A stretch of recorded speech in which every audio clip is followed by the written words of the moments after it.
And if I can lean in and say, kind of someone thinks softly, I say, they're all dead. And then kind of draw back.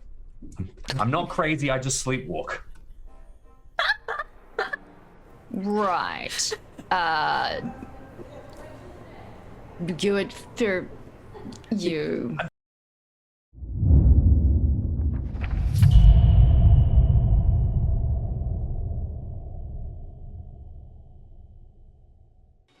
G'day, welcome to Stream of Chaos. My name is Dave, and I'll be your keeper of arcane lore for this session of Call of Cthulhu. So as the following, as we chew through A Time to Harvest, which we are now beginning Chapter 2 of, as of this week.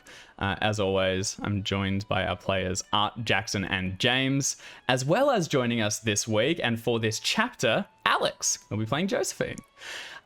So today we are beginning chapter 2 of A Time to Harvest. The previous chapter is all up on YouTube and collected into a playlist, which is dead handy. And you can get your own copy from chaosium.com. We are also hosting a giveaway, which I'll hand over to Jim to explain. Absolutely fantastic. So to celebrate the new chapter that we are jumping into, you can get a PDF copy of A Time to Harvest. You type !harvest in chat to enter, and we will be doing the giveaway at the end of the episode. So stick around on Twitch for that. Perfect. And is it favored towards subs? Yes, if you are a subscriber, you will have a little bit of an extra chance to get your hands on the giveaway. So keep an eye out for that. And if you've been thinking about subscribing, now might be the time. Hey, perfect. Thank you, James. So we'll do the drawing later in the evening I guess evening, wherever you are, sometime in the day for us. It's all confusing. I hate time zones. As always, thank you to Roll20 and Sirenscape for being tremendous tools which we use to improve our games. Now, I'm going to give a very brief recap of what happened in the last chapter, and then we'll kind of just tear into the new setting. So, over the 1930 summer break, our 3 Miskatonic student investigators joined an interdisciplinary expedition to Cobb's Corners in Vermont. Their objective was to collate local folklore and to conduct mineral studies in the surrounding foothills. This expedition was principally organized by anthropology Professor Roger Harold, who a number of you have classes with, and also expanded by the geology professor Ashley Learmonth, who anyone who has like geology or metallurgy classes might have studied under. It was funded by Federated Oil and Chemical, who provided a lot of the equipment, and I know Sebastian has their eye on. Prior to departure, as in day of, Professor Harold announced he was unable to attend immediately and promised he'd join the students in a few days. They were left in the care of senior student Robert Blaine for the intervening period. He has since proven to be somewhat untrustworthy. Over the short-lived expedition's duration, the investigators learned about the town's suspiciously high death rate, witnessed strange lights in the woods, and discovered an impossible mineral. Finally, they began to suspect that their leader was untrustworthy. Everything came to a head when a growing storm broke and their fellow investigators began to vanish. Banding together, the trio survived the night with one fellow student, Harry Higgins, by riding out the storm in a local church and ignoring the hollow cries of their friends on the night air. The next morning, they were arrested on suspicion of murder and general disturbance, but were placed in the care of Professor Harold when he arrived in town. Since then, they have returned to Arkham and spent several weeks recovering and contemplating the recent past. So, when we pick back up, it is a few weeks later. You arrived back in town on I think it's October 19th or 20th or so, and it's now September 8th in the new semester. Pleasantly cool weather with blue skies and white clouds sets a scene, and reds and yellows are just beginning to dominate the foliage as autumn sets in. Arkham is a city of black gambrel roofs clustered in districts on both sides of the Miskatonic River. Roads wind haphazardly between the buildings to accommodate the region's hills, and automobiles share the streets with pedestrians and bicycles, each person tending to their own business. In the center of Arkham, a few streets back from the river and in the shade of Hangman's Hill, is the renowned Miskatonic University. The campus is spread across 3 large fields and is made up of over a dozen large buildings. Some are new, most are old, and the space they occupy was once the Arkham Town Square. Today is Monday, September 8th, the first day of the fall term and the beginning of a new school year. The university quad is filled with students who sit in the sun, chat with their friends, or enjoy the music played by the marching Miskies, diligently practicing for the first game of the football season. The band is dressed in the school colours, purple and black, and each musician proudly displays the school mascot, a badger, on their jackets. Bulletin boards are dotted throughout the area. The Miski. Miski the bulletin badger. boards. Yeah, he's stored in the Horn Administration building. I read the book. Bulletin boards are dotted throughout the area, and freshmen cluster around them, gathering club fires, jotting down orientation events, or struggling to locate the classroom they were already supposed to be in. The most exciting notice posted is the announcement of the forthcoming fall dance this Saturday, which will kick off the semester. Entry is open to all students and their dates, with tickets sold for a nickel and refreshment provided. No liquor will be served, but its presence is an open secret.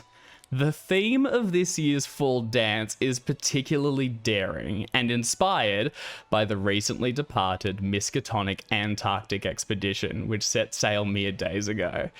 Just how the campus spirit committee will transform the campus into a winter wonderland remains to be seen, but men are encouraged to don their penguin coats and tails, and women their finest polar furs. This night of revelry promises to be legendary, and no student would miss it for the world.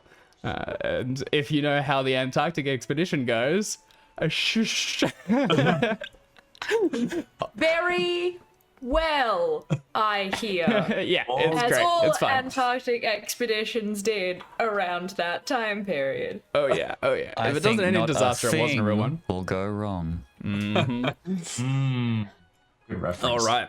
Thank you. So we will pick up play in the early afternoon as all of you join together for your 3 p.m. history class. But in the meantime, let's meet each of our players and their investigators. And can you kind of give us a feel for how you've been acting on this first day back? What classes you've already had? Any club meetings that you might have had to go to? And just give us a feel for the investigator. Art, why don't you kick us off? Hey, I'm Art, and I'm playing Sebastian McCarthy, one of the McCarthys at the Miskatonic University.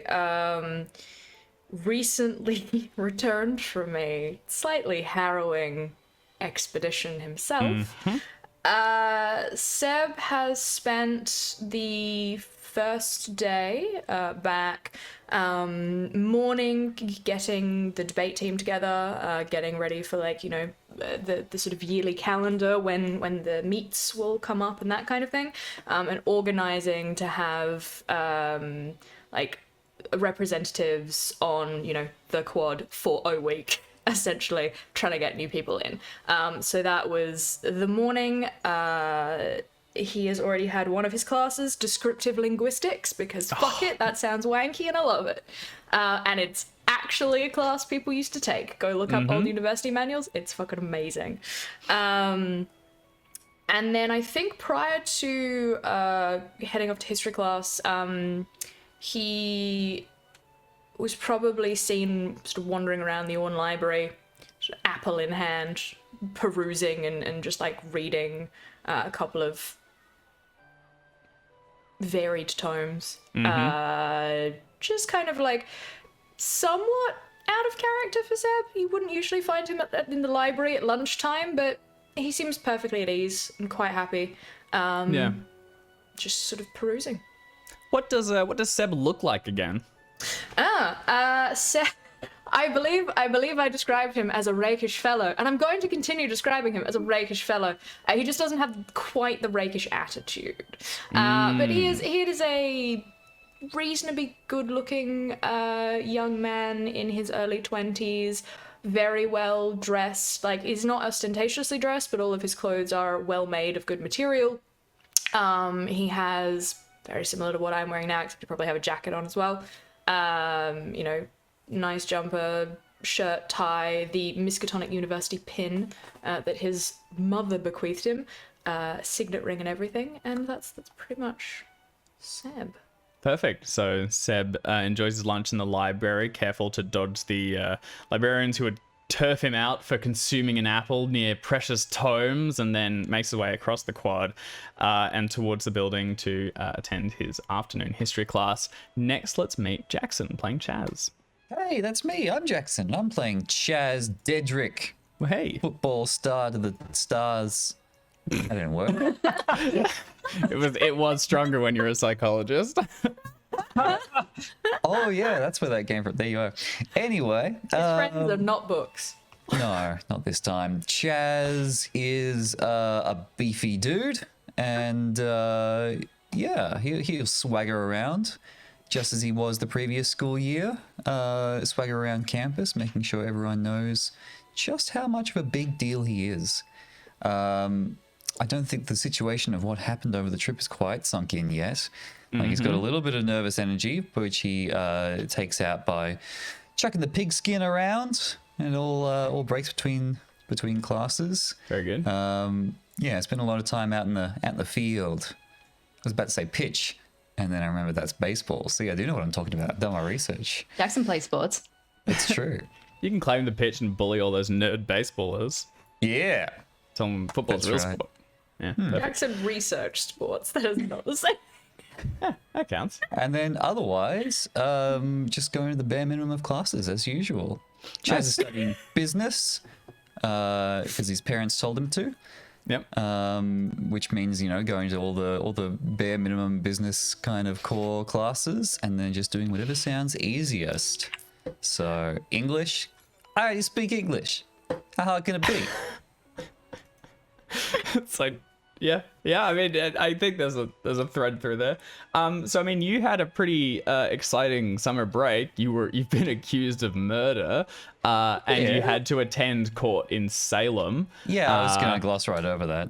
Yeah, where you spent 4 days in jail and were bailed out to your parents, who have, you know, they're not poor, but it was, you know, it's a hearty cost, and you're basically told that you know, your attendance and performance will be monitored. Is that affecting too much, or like you said, just kind of coasting forward? It's just put it to the back of his mind. If he doesn't think about it, it won't affect him. Fair enough. That's a good outlook to have. Yeah, well, it might hold for a little while. All right, well then, Yeah. that's Chaz. Let's meet James and Katie. Absolutely. Yes, I am playing Katie Wilkes. I am a nerd, a very dedicated student. I had a little bit of an adventure in our last chapter. I, went out sleepwalking. I wandered through a storm. I drove a bus down a mountainside. Everything was wild and crazy, but, I'm putting that stuff behind me, and I'm getting back to focus on my studies. So I have come in and I am ready. I've got all of my clothes very prim. I've got my book bag with me. I've got like 4 flavors of notebooks all ready to be organized. I've even got different colored pens. It's going to be fantastic. And I am trying desperately not to think of all the strange occult mysteries, which I desperately want to dive into and study. So rather than moving forward, it's new year, old Katie. You're trying to ignore everything that's happened. Yep.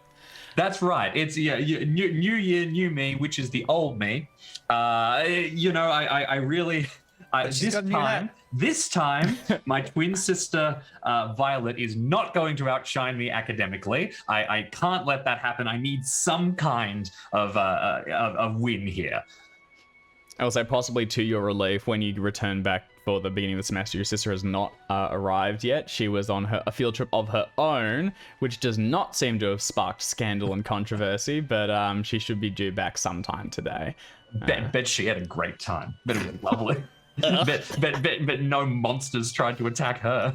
You don't know that, or if she did, maybe she just dealt with them better.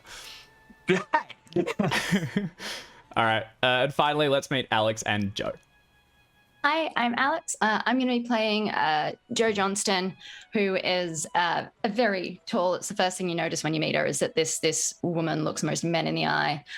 She's tall, quite fit, almost intimidatingly so, with a short brown bob and intense expression. She's always wearing either track clothes, so her track outfit, or rumpled casual clothes if she must. Mm-hmm. This is not a stylish young lady.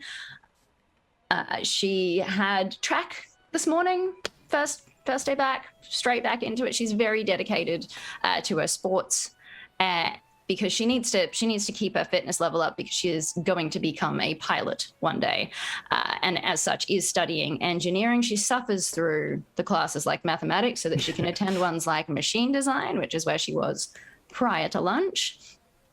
But she's got, in addition to her dedication to her sports and fitness, she is this semester also dedicated to finding out what happened to her best friend, who went on an expedition and never came back. And was last seen in the company of one Robert Blaine. Bastard. Yeah, that Awesome. went really So, well. you're in a bunch of classes like engineering, machinery. I presume they're pretty bloke heavy. And you hold your own amongst them. Don't let them give them no quarter. Yeah. Oh, easily. And she's not. Joe is not the brightest crayon in the box, which she suffers through the more kind of cerebral subjects. And that kind of commands a bit more respect with some of her peers, that she's not, outshining them at every level. She's just tall, buff, and she is here to build things, really. Hell yeah. If they had TAFEs, she would go to TAFE. Just putting it out there, Joe is here to build ships. Yeah. That's all I'm saying. Joe is here to build ships. The only other thing I wanted to draw attention to was you're not just a track star. You're an up-and-coming rising star in a brand new sport. Correct. She distracted herself over the break from her missing best friend by getting involved in a club that has just started up around the Arkham area. They're setting up a new sport called roller derby, which is exactly her jam, which is a pun that nobody will get. It's a very physical sport, requires a lot of speed and power, and she's really into it. So that's she's been helping to set up the club for that. So when she's not at uni, that's where she is. That's fantastic. So I imagine it'd be like a reclaimed dance rink or something that you guys go hurtling around and throttle into one another. Yeah, they're currently in the process of building the banked track with some half-finished bleachers in there. It's going to be great. That's so sweet. And there's none of that safety nonsense. So someone's gonna die. Oh god, no. Hell yeah. She's literally building it. Like that's everybody's pitching in, and some people are the money, some people are the brains, some people are literally hammering it together, and that's her. I'm so excited. All right, fantastic. So that is Joe. Where we begin, you are all in the Jonathan Edwards Hall, which is a red brick building and the newest on campus. It was only finished last year. Your class is on the second story. And to get through it, you have to push through waves of freshmen milling around in the center, completely lost and unsure of where to go. They try and stop you and get information. You get them away. And you make your way up the stairs and to a large lecture hall. Seb? Seb does stop and kind of politely point some people in the direction of where they need to go so that he can move through this crush without actually having to bodily move anyone aside. Because touching people is not really his thing. So he's just like, yeah, okay, just shoot now. Yeah. So is it taking the time to actually send them in the right direction, or just to point them as quickly as possible away from where you're going and clear a path? Seb, okay, all right. Seb has been at the Miskatonic University for a little while. Seb's family is also long-term fucking alumni of the Miskatonic University. Before he came here, he already knew the layout of the university because of what his parents had told him about everything. So, like, he's literally the best person to be like, you want to go there? Like, you're looking for that one? Well, you want to head over, like, to that quad? Should be building number whatever. Like, he's pretty good at sort of knowing where things are and can sort of get these juniors out of his way. He doesn't help everyone, and if, like, people start to look like they're going to come up and talk to him, he just kind of does the, I'm money, are you sure you want to have this conversation? And then, that kind of vibe. Yeah, so, there's a level to how helpful you want to be. Yeah, Yeah, so Seb moves through sending kids to where they need to go and helping out. People normally have pretty basic questions, and really they're just lost. The campus is a mismatch of buildings, and they all have very similar sounding names. So, you know, to a newcomer, it's a little hard to find their way. And honestly, just firing them across the quad in the general direction, once they hit the building, they'll probably figure it out from the inside. That said, the Miskatonic University, much like Arkham in general, is kind of just built together. If they need a new building, they'll kind of just say, "Oh, it'll fit in there. We'll slap it there." Or maybe that old decrepit rundown thing that's supposedly haunted. Yeah, slap a paint. That'll work. That's a lecture hall. Bada bing. Works pretty well for the most part. So heading up to the second story, there's fewer students up here, but they are still gathering. You find your lecture hall, and inside it is built like a sort of Roman amphitheater, but only the half side is tiers of chairs go up towards the back, and in the center there's a whole wall of blackboards with fresh new packages of chalk and a podium at the front where the professor will be able to lecture all of you. The man you're looking for is not here yet. But another professor is waiting out the front. He is a very nervous looking fellow with hair parted down the center and sort of like oversized wire glasses and a very neat put together look with like a little bow tie, although you can see smatterings of chalk down one side of his blazer where he sort of patted it away in the past. Those of you that take literature or any English classes, which I believe would be Seb, and does anyone else do any sort of English courses? Yeah, I just speak English. It's easy. So that's a give. All right, so then Chaz might also recognize him. This is Professor Albert Wilmarth. He teaches literature, and as he sees you coming through, Seb, he will sort of like nod to you and say, good morning. I'm sorry, I'm just going to have a quiet word with your professor before the class begins. Please go through, find a seat, and I'm sure he'll be here shortly. Push through and find a spot. People begin to gather, taking their seats and securing the best spots, filing in, preparing their books and waiting for everyone to arrive. What are the three? I guess the Seb, Chaz, and Katie, since you recognize one another and you would arrive first, where do you seat yourselves, and are you interacting with one another, or are you keeping sort of like a distance? I personally, I think I was as prepared as possible. So I was here quite early, but then still managed to sort of like not get in through the door during the press. So I somehow still end up like having to try and search for a seat. And probably spotting the collection of you, I will scuttle over to one of you, whoever has a spare seat near you, because I figure that's probably the best way that I can, try and find someone to sit down and not have to awkwardly stand at the back. So I think Seb has walked in, and because this is a class we've taken before and this is a lecture hall he's familiar with, he has his spot. And he walks to his spot and he sits down. And so there potentially is a seat that Katie could take next to Seb, but he does not interact with the other two in any way. He just walks in and sits down in a seat, as he has done for the entirety of last year. Okay. Or the seat that he customarily takes. It's Yeah. It's not. He doesn't own it, but he takes the same one each time. That said, on the back it does say McCarthy, They but they all do, probably- so I mean, that's there's fine. a few of them that do. There's a handful of people what died to get a thing on a plaque, and Yeah. maybe if one or two of the buildings may or may not have my name on it. Well, the family's name. Chaz? Well, Chaz will absolutely maneuver to sit next to Katie, because Katie is Chaz's new best friend when it comes to sitting beside her in exams and note Oh, brilliant. and Bet all it that is. good stuff. Yeah, but that's going to work out really well. I'm very happy to just have a friend. I kind of like say, hello. Hey, So do you two come and sit near me, or do you go and sit like together somewhere else? if there's a spot near you, we'll sit near you. Why not? Sounds good. In which case you get a very like brief Ms. Wilkes, Dedrick, and that's it. All what are right, the other two of well, you? don't overflow with emotion or nothing. Lovely, no, delightful to see with you two. yeah, it's good to see you both as well. But we don't have much time to talk. I'm practically bouncing with excitement at the thought of class. You don't have a notebook, Chaz? No, all in here. All in here. I have a spare if you. I'm going to like give you one. I think if you don't respond immediately, I'll kind of like I can keep a few notes for you if that'll open two Yeah. notebooks. You just get him started for me, and I'll take a look at the end and see if you missed anything. Yeah, that sounds teamwork. good. I like it.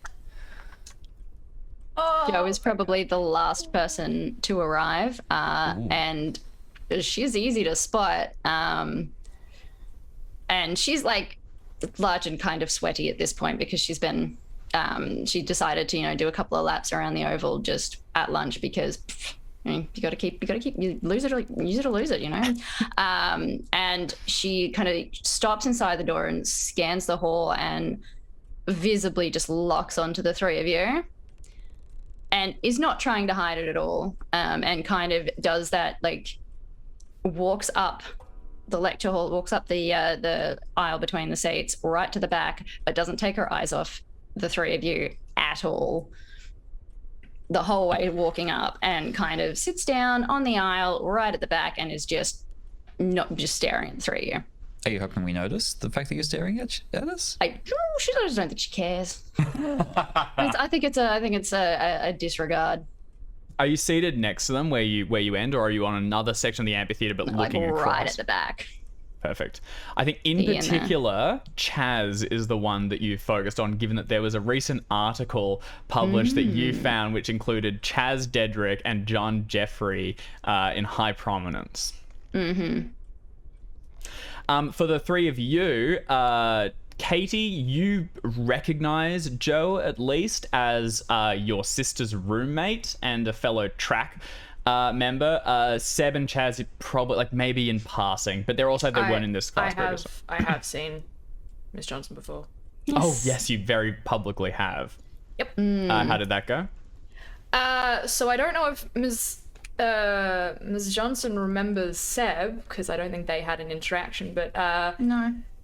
the reason that Seb is head of the debate team instead of one Robert Blaine was that Robert Blaine decided to throw a punch at Miss Johnson after she came up and started interrogating fairly Blaine about the location of John Jeffries.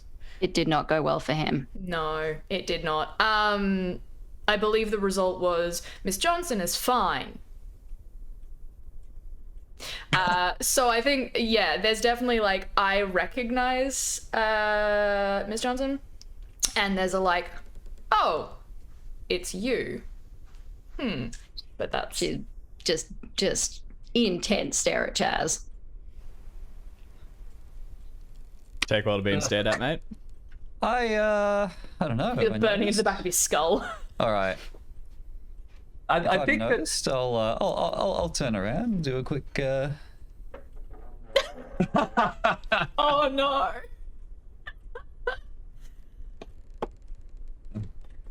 Because Chaz knows the big dance is coming up. Oh yeah. Of course. If we've still got a little bit of time before the class starts, I might mutter to the rest of the group. Are they looking at us? Probably just at me.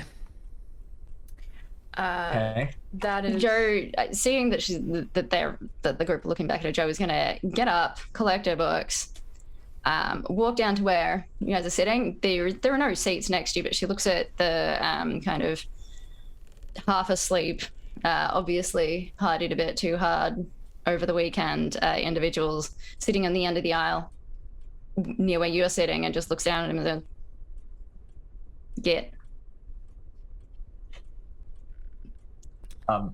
I mean, I think I'm kind of deferring to everybody else's reaction here. No, Sorry. she's asking the person sitting next to you guys to move so she can just sit one there of the next to one of you. the juniors. She's trying to boot the person sitting next to you.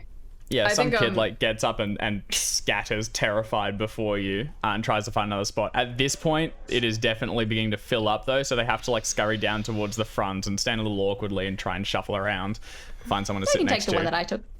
Right. Since They'll back figure then, that out I'll eventually. just slide in and stare straight ahead. Seb will turn around and just say, Miss Johnson, I do not believe we've had the official pleasure, but Sebastian McCarthy, nice to meet you. Joe. I saw a photo of you. What is your name, Chaz? Chaz With John Dedrick. in the paper. He never mentioned you. How close were you? The Cobb's Corners paper. Yes. Wow. Yeah, that's a few miles away. You're from. You were in from Cobb's Corner with him? yourself? You were there with him. Yeah. Chaz, ongoing litigation and that we might need to, I don't know. How well did you know him? Oh, the thing about those tiny town journalists. You had your arm around him and you looked like you were besties, but he never mentioned you at all. Yeah. That's, Yeah. Well, I just, and now he's missing. Look, I just said, I seen him around campus and whatnot, but these small town journalists, they got very liberal ideas about the truth. It's can't believe everything you read. So you're not friends with him. Well, I didn't say I wasn't friends with him. So are you friends with him? I didn't say I was friends with him. That paper, it's not that. Cobb's Corners is a weird place. It's all. I think I'm trying to as you meet my gaze. She just turns to look at him, just one eye round, just. I think it's probably not super interesting to okay. What Miss Wilkes is trying to say is that photo was faked. Yeah, that. Right. It's my only lead. Why? What's it to you? John's my best friend. Oh. I'm sorry. I'm gonna find him, and you lot were the last to be seen with him, and you kind of jabs a finger almost into Chaz's chest, had a photo cozying up to him in the paper when I'd never even heard of you before. Yeah. Well. Thought you might know something. Like I said, that journalist was a real kook. I don't think. I can't believe they faked a photo of you with somebody.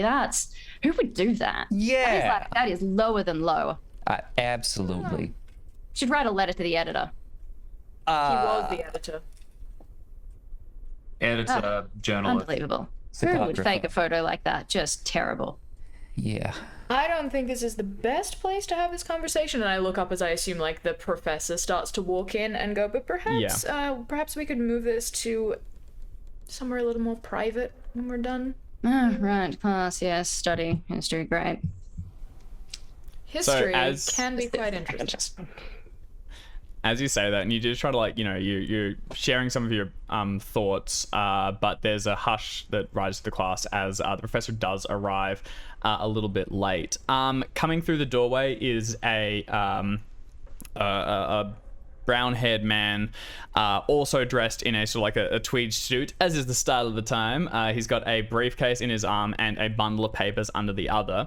And you immediately recognize this as Professor Roger Harold, who did not host this class previously, but appears to have transitioned into the role now. As he comes through, he goes, excuse my tardiness. I was waylaid by one of my fellows. Everyone, please settle down and we will get started.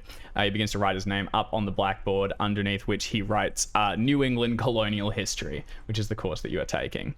Professor He begins Roger to Harold organized last year's expedition. he also organized this expedition technically, but couldn't He's the one that came and attend. picked us up, isn't he? Or is he the other one?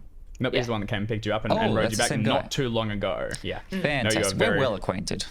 Oh yes. He writes his name on the board and the class, and then he whirls around and looks at everyone.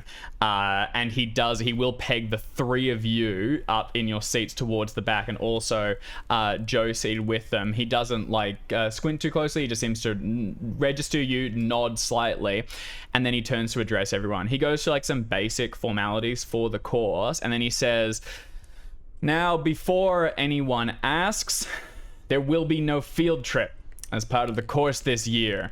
It's unfortunate, I know, but between the unfortunate death of Mr. Patterson and the loss of Miss Devine and Mr. Jeffrey, paired with this year's scandal," and he pauses and locks eyes with the three of you, "I've decided it's best to focus on the curriculum and our book studies.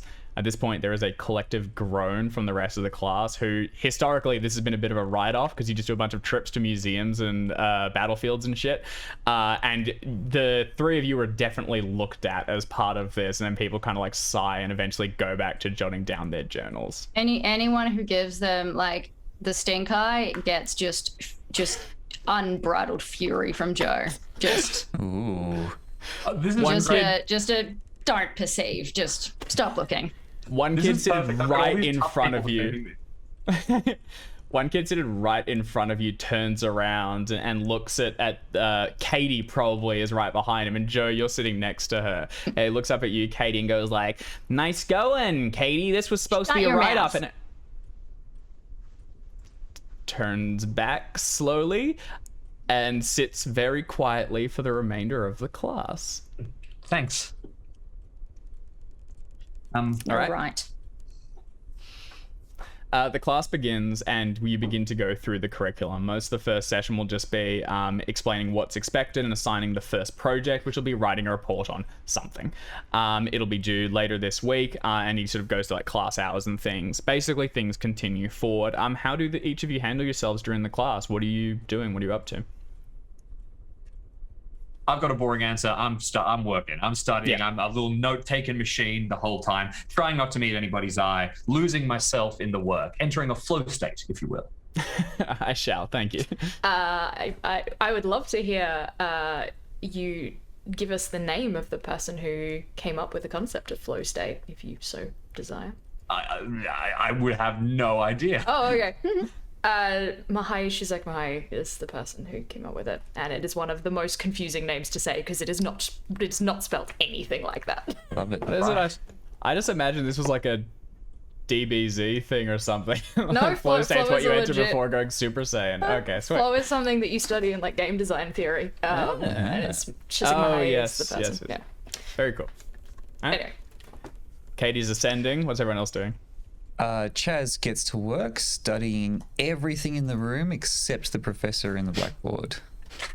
Just like taking it all in, searching for any form of entertainment that may exist in this dull, dreary space. It's a super newly built building, so you can like count all the little the styrofoam cubes or whatever that are in the walls, the roof. That's what I was used to. That's a good one. Yeah. If there's a fly, he's going to track their movements intensely. Perfect. Seb or Joe? Seb is, I think, in between, as with all things, is in between Katie and Chaz, is taking notes, is paying attention for the most part, but is also seeing who else is in the room. Is there anyone else that we recognize? What is the general demeanor of people? Also, like, kind of keeps out of the corner of his eye, like, looking towards Joe and then looking towards, like, the rest of the group, just to sort of, that. Gauge intent. Yeah. Yep. In the course, you'd probably recognize a couple of fellow students as being in similar classes last year, this being like, the next step in some curriculums. But no one from the field trip you went on recently is present, not in here at least. Joe, how do you handle yourself? This is the professor who organized the field trip, isn't it? Mm-hmm. It's the one that he organized both that went wrong. Yeah, I'm just looking at him. Just watching him. There's arms folded, no notes, no, not even a pretense of study, just looking at him. You possibly knew that this was his course when you transitioned into it and that he'd inherited most it. certainly, yeah. Yeah. Have you confronted this professor previously? In between, because it's been about a year since Jeffrey. Yeah, confronting a professor is probably a little bit too far even for Joe at this point. Mm-hmm.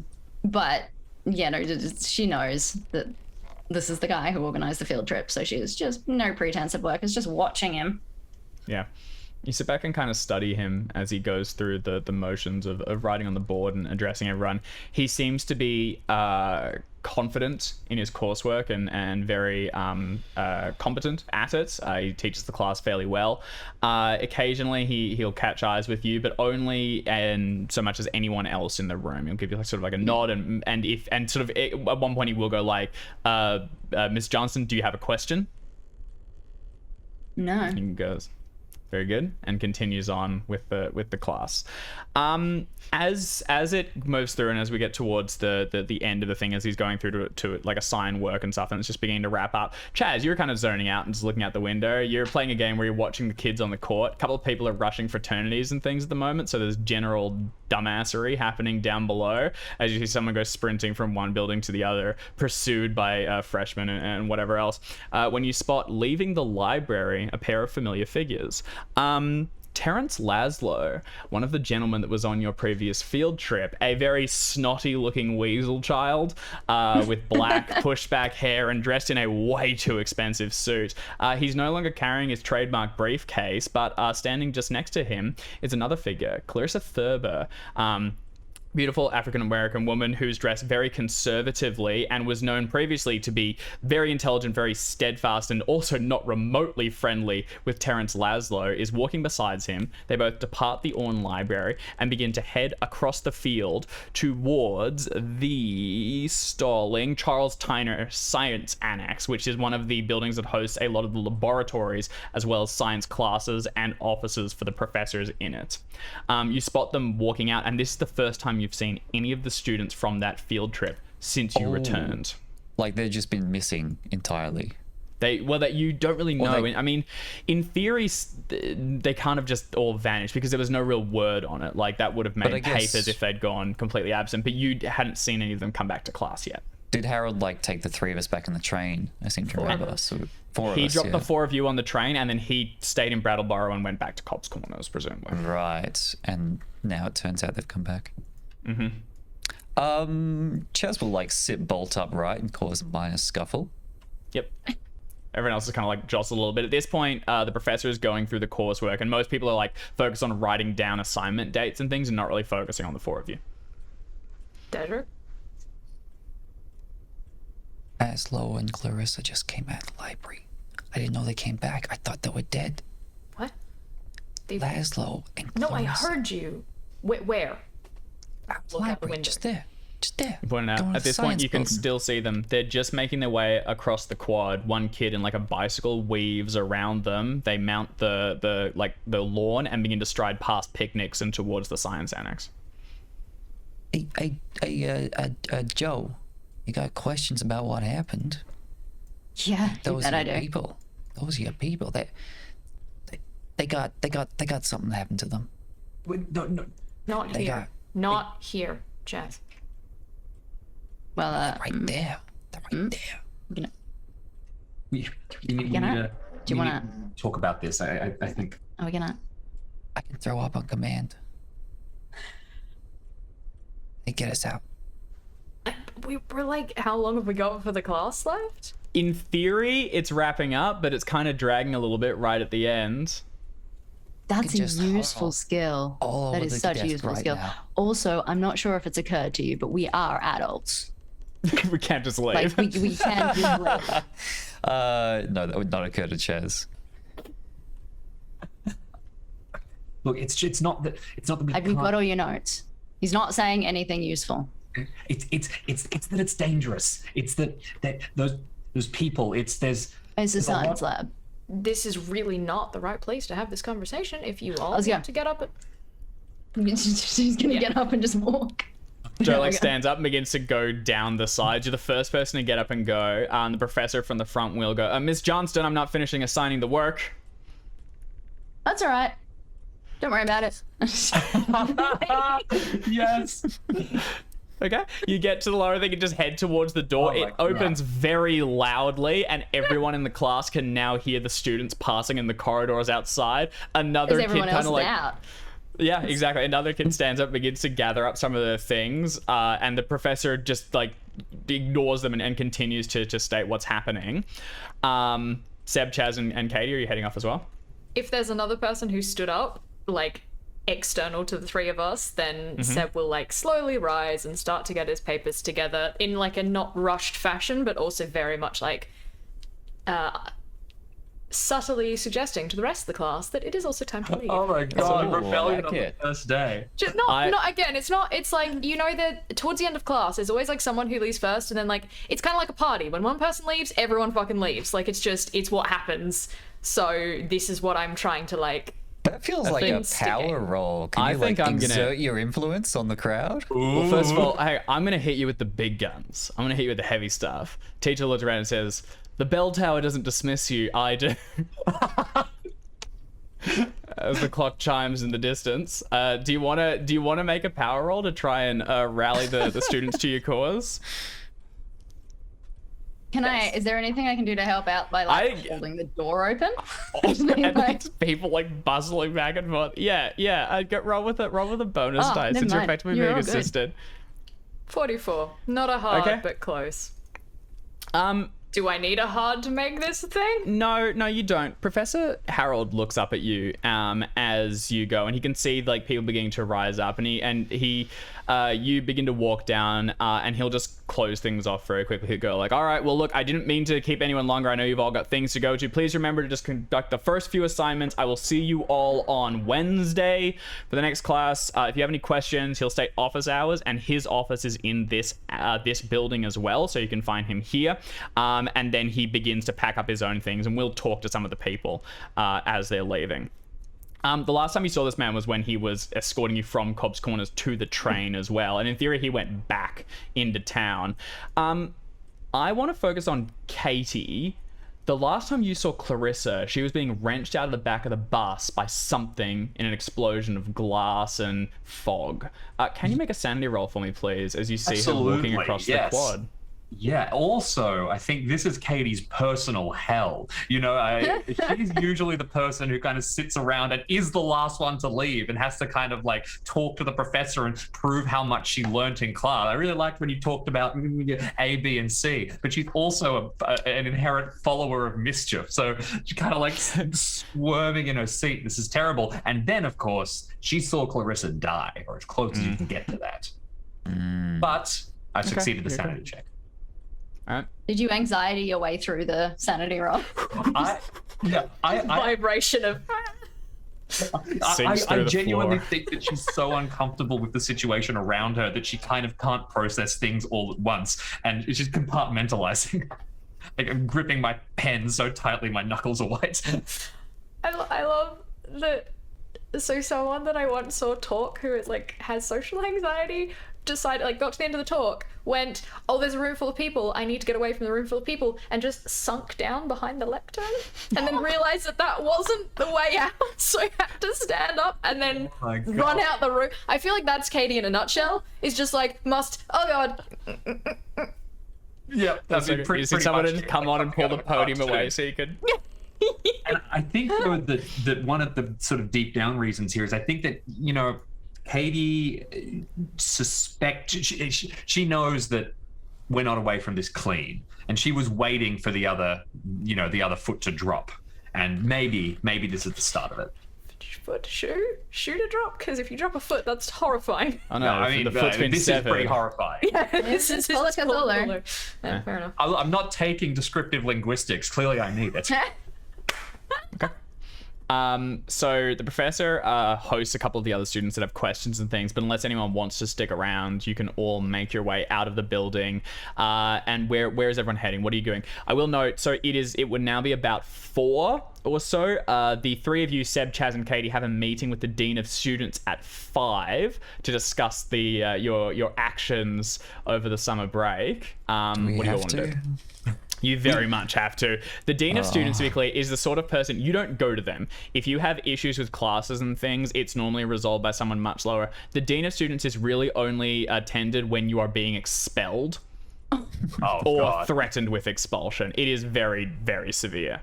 And Sebastian, you would have been personally warned by your uncle Oswald to treat this with due respect, get through it, keep your head down. He's already had a private discussion with him. As long as you behave yourself, you know, it's all clear that this man is not to be trifled with. I will briefly stop by Professor Harold on the way out, and just sort of say it's good to see you again, Professor. I hope the remainder of your stay in Cobb's Corners was successful. It's a pleasure to be in your class again. Is anyone else stopping by the desk, or is everyone else making their way out? This is important, but we can't let Joe, run head first into this without knowing. I think I'm hurrying after Joe. Chaz also departing. Okay. Chaz is also running headfirst into danger. Yeah. Yeah. Well, okay. Science building. Yeah. Seb, you head up to him and get his attention. One of the students has to go. He stops and looks at you, and there's like a measured breath, and then he goes, "It's good to see you as well, Mr. McCarthy. I'm sorry for how things ended most recently. I have spoken with the dean, and I put in a good word for you and your classmates. I'm hoping that good effort shown here, and with everything moving forward, we'll all be able to keep a tight ship." Of course, Professor. Wouldn't have it any other way. Very good. Very good. Well, you have my office hours. If there's anything I can do, please reach out. I would suggest you talk to someone about what you believe happened, about what you experienced. It's good to get help in these sort of situations. Do you have any recommendations? Perhaps someone that some of the other students from last year spoke to? Well, Mr. Blaine was an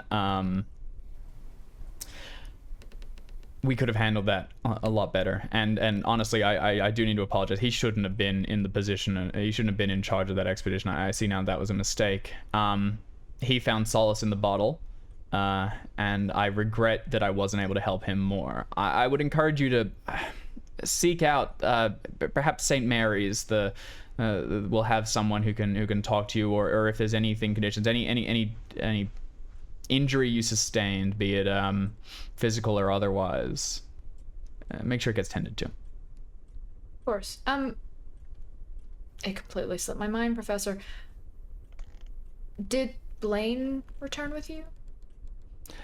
No, Mr. Blaine came back a day or so after. I drove back with Clarissa, Mr. Gibbons, and Mr. Trent. We shared the truck. Mr. Blaine came back with the remainder shortly after, but I haven't seen him since. Very About good. Laszlo. So, He would have come back with the others. yeah. So essentially what I'm getting is all of the students have come back from this conversation. Would appear so. Well, I'm glad to hear they all got back safely. As am And I. thank It was a big storm, and people get lost. People do indeed get lost in storms. Well, thank you, Professor, for taking the time, and I look forward to being in more classes with you. I will Not see at you all, on Mr. Wednesday, sir. McCarthy. I'll see you soon. And you're excused. You head out and move to catch up with the others.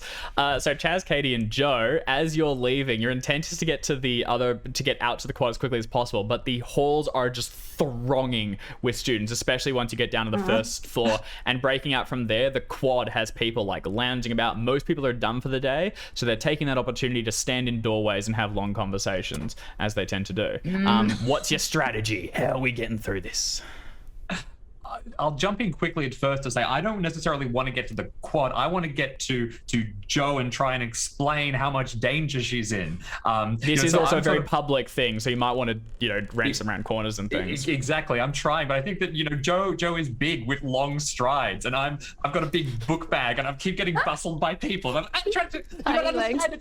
I can't. So, You would have a definitely- roller bag if it were 20 or 30 years later, because then you could carry even more stuff in it. I think a roller bag is almost too practical for Katie. I think it's far funnier if she has a big bag that she has to carry around everywhere that she can't really hold. Joe's going to turn back and see Katie just struggling and just take the book bag and sling it over her shoulder and like, Yeah. you don't need them all. Never mind. It's just, and now that I'm sort of in And your wake, Continues to go. I'll hurry along next to you, staying close so that I don't have Chaz's bulk to smash through things. But Well, yeah. can I whisper just to make Chaz, are you with them? Are you pushing Oh for yeah, it? hopefully that distraction, that delay from Joe has allowed Chaz to take the lead. Yep. Chaz gets to the front and begins to ship break your way through the eyes, with Joe escorting Katie in the middle and Katie trying to get a word in. Go ahead. it's safe. They're dangerous, and I have evidence. We can't talk here, but they're. And if I can lean in and say, kind of someone thinks softly, I say, they're all dead, and then kind of draw back. I'm not crazy. I just sleepwalk. Right. Good for you. Chaz will say the same thing. We got to catch up with Chaz. Chaz is just in front of you. Like he can no, hear this as you're kind of using going his past bulk. students fast enough that they can't really hear the conversation. I had understood that Chaz was like almost as a challenge, trying to like forge his way ahead. Yeah. It's a race. Happy for him to. Yeah, he's using his bulk to shipwreck. That's fine. Quarterback. Yeah. What the quarterbacks do? Yeah. Okay. Probably. I don't know. So That's Katie why I is kind picked of just track. being. Katie's basically being swept along. Yeah, because Chaz, she's between us. you're trying to go as fast as possible. Where are you heading? For the Just science out. building where I saw them go in. Across to the annex. Okay. Do you want to give me a strength roll to try and just push through all these people as swiftly as possible and prove your Yeah. might? Oh, and my might is mighty. Joe, do you read this as a Amazing. challenge? Do you want to turn it into a Yes, challenge, or are you I do. okay? Do you want to also give me a strength roll, please? Oh my god. Getting outshone by Joe in the first heckin' session. How's it? So Joe, you're also that could you're not probably possibly also have gone talking to better. Katie and escorting him. Her. Sorry. Yeah, how yeah. does this play out? Just without breaking a sweat is almost like linked arms with Katie and almost carrying Katie through the crowd, and just without kind of without breaking a sweat, not even trying, just kind of slides past. I feel like Chaz. if anyone could get through crowds with a like nifty little hip check, it's someone who's playing roller derby, because those you know how to move between people. Who Yeah, want to and hurt you. and without even kind of, there's no kind of effort expended here. Just kind of slides through. Maybe Chaz runs into Holds a the bunch door. Holds the door out to the quad open for him. Oh, So, thanks for coming along, Alex. For the rest of the chapter, but I'm glad we gave it a go. Yeah. I thought you wanted to take Joe as date to the dance. I'm getting the feeling that maybe not anymore. That may not be. I don't know. We'll see what happens. It's a tough read. It could go either way. How tall are you, Chaz?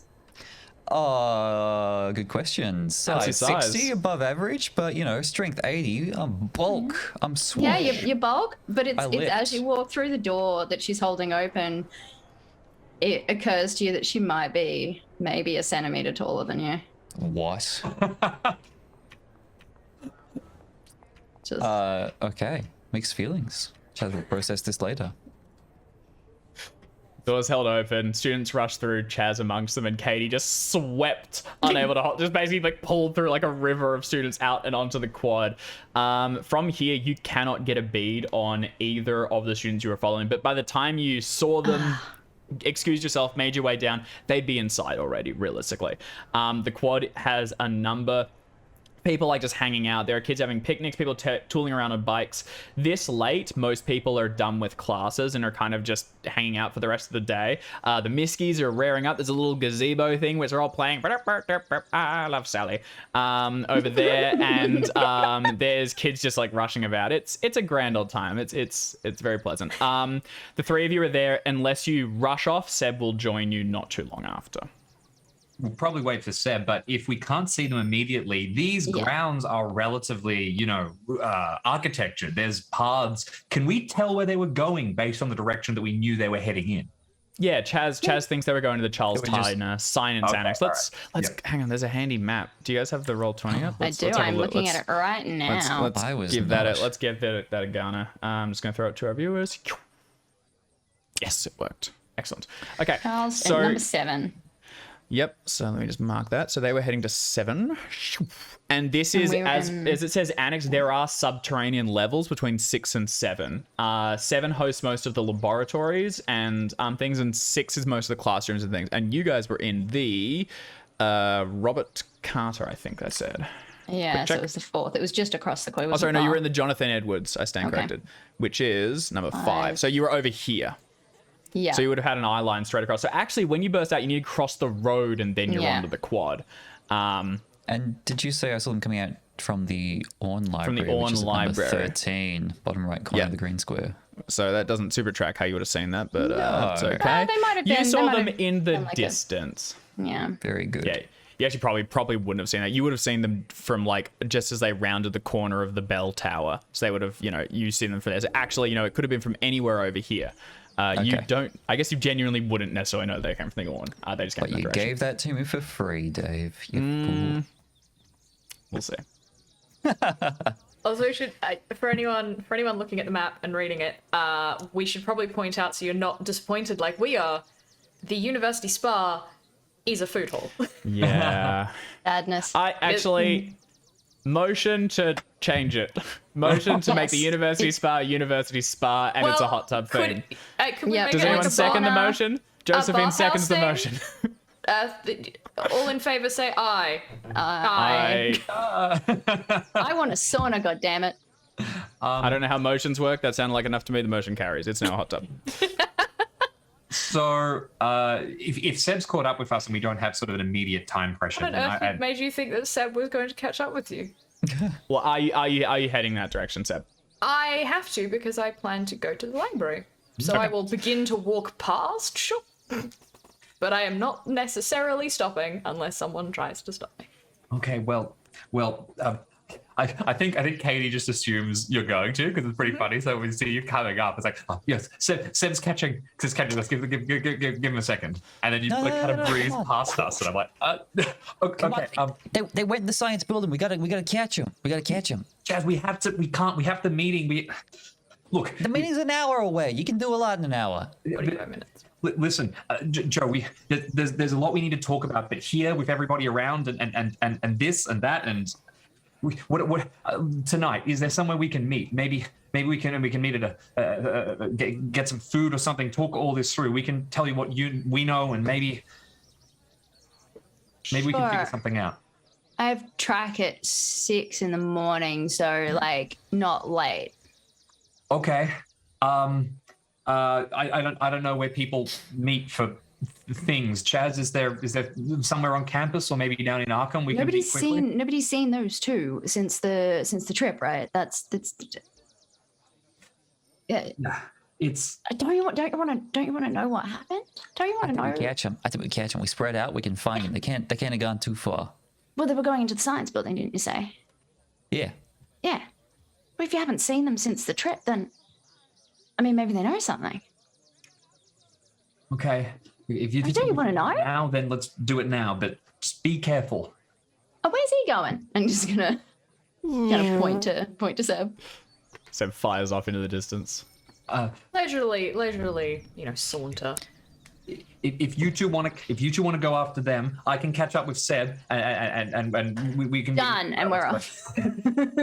Okay, so Chaz and Joe, they're a pair of ice-breaking ships going to wade through freshmen and head towards the science annex. Katie, you rush after Seb. Is that right? Yeah, I'm gonna rush after Seb and just sort of catch up real quickly. We're gonna meet. We're gonna meet later. Joe's gonna help us or something. I think and I'll sort of name somewhere that we can catch up to try and share some information after the meeting. All right, Miss Wilkes. Did you saw them too, right? You know they're there. This means that you seem real calm about everything. Well, they're back. So, they're safe, they're healthy, they're back. That seems pretty reasonable to me. But it's not them. You know it's not. What do you mean, Miss Wilkes? I'll kind of lean in close to you if I can. I'm trying to whisper, but I don't know if Katie's particularly good at being subtle. It's not them. They're dead. Remember, it can't be them. What I remember, Miss Wilkes, is there was a terrible storm. The wind certainly howled, and whatever you or I or Chaz or anyone heard on that wind is immaterial. These people are back. Everything's fine. I'm gonna go to the library. I saw her get pulled out of a truck. Miss Wilkes, walk off. Oh, gee. Okay. Yeah, Katie, I mean, Seb strides off and you're kind of left a little bit in his wake. What do you do? I think Still got your books. Oh, yeah, you've got my books. Ah. I think generally as Seb leaves, for a moment, Katie, you find yourself standing, you're like walking on a path and the lawn rises on both sides around you. So you're kind of underneath everyone else and everything feels a little crushing for a moment as people are all around. The band's a little too loud. People are talking and you just feel ignored and isolated. What do you do? I will scurry off and attend the meeting. Okay. Oh, so you're going to head to the administration building early. Okay. All right. You make your way towards administration. Seb, you're heading up to the Orne Library. Let's look over with Chaz and Joe. So you guys head up towards the Charles Tyner Science Annex. It is a pretty well-built building, and it is connected under the ground towards the science hall, I think it's called.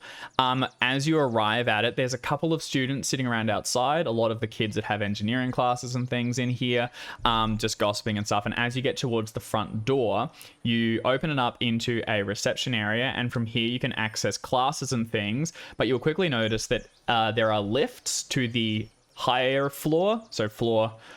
What do the Americans do? It's ground, then 1, or 1, 2. Which do we do?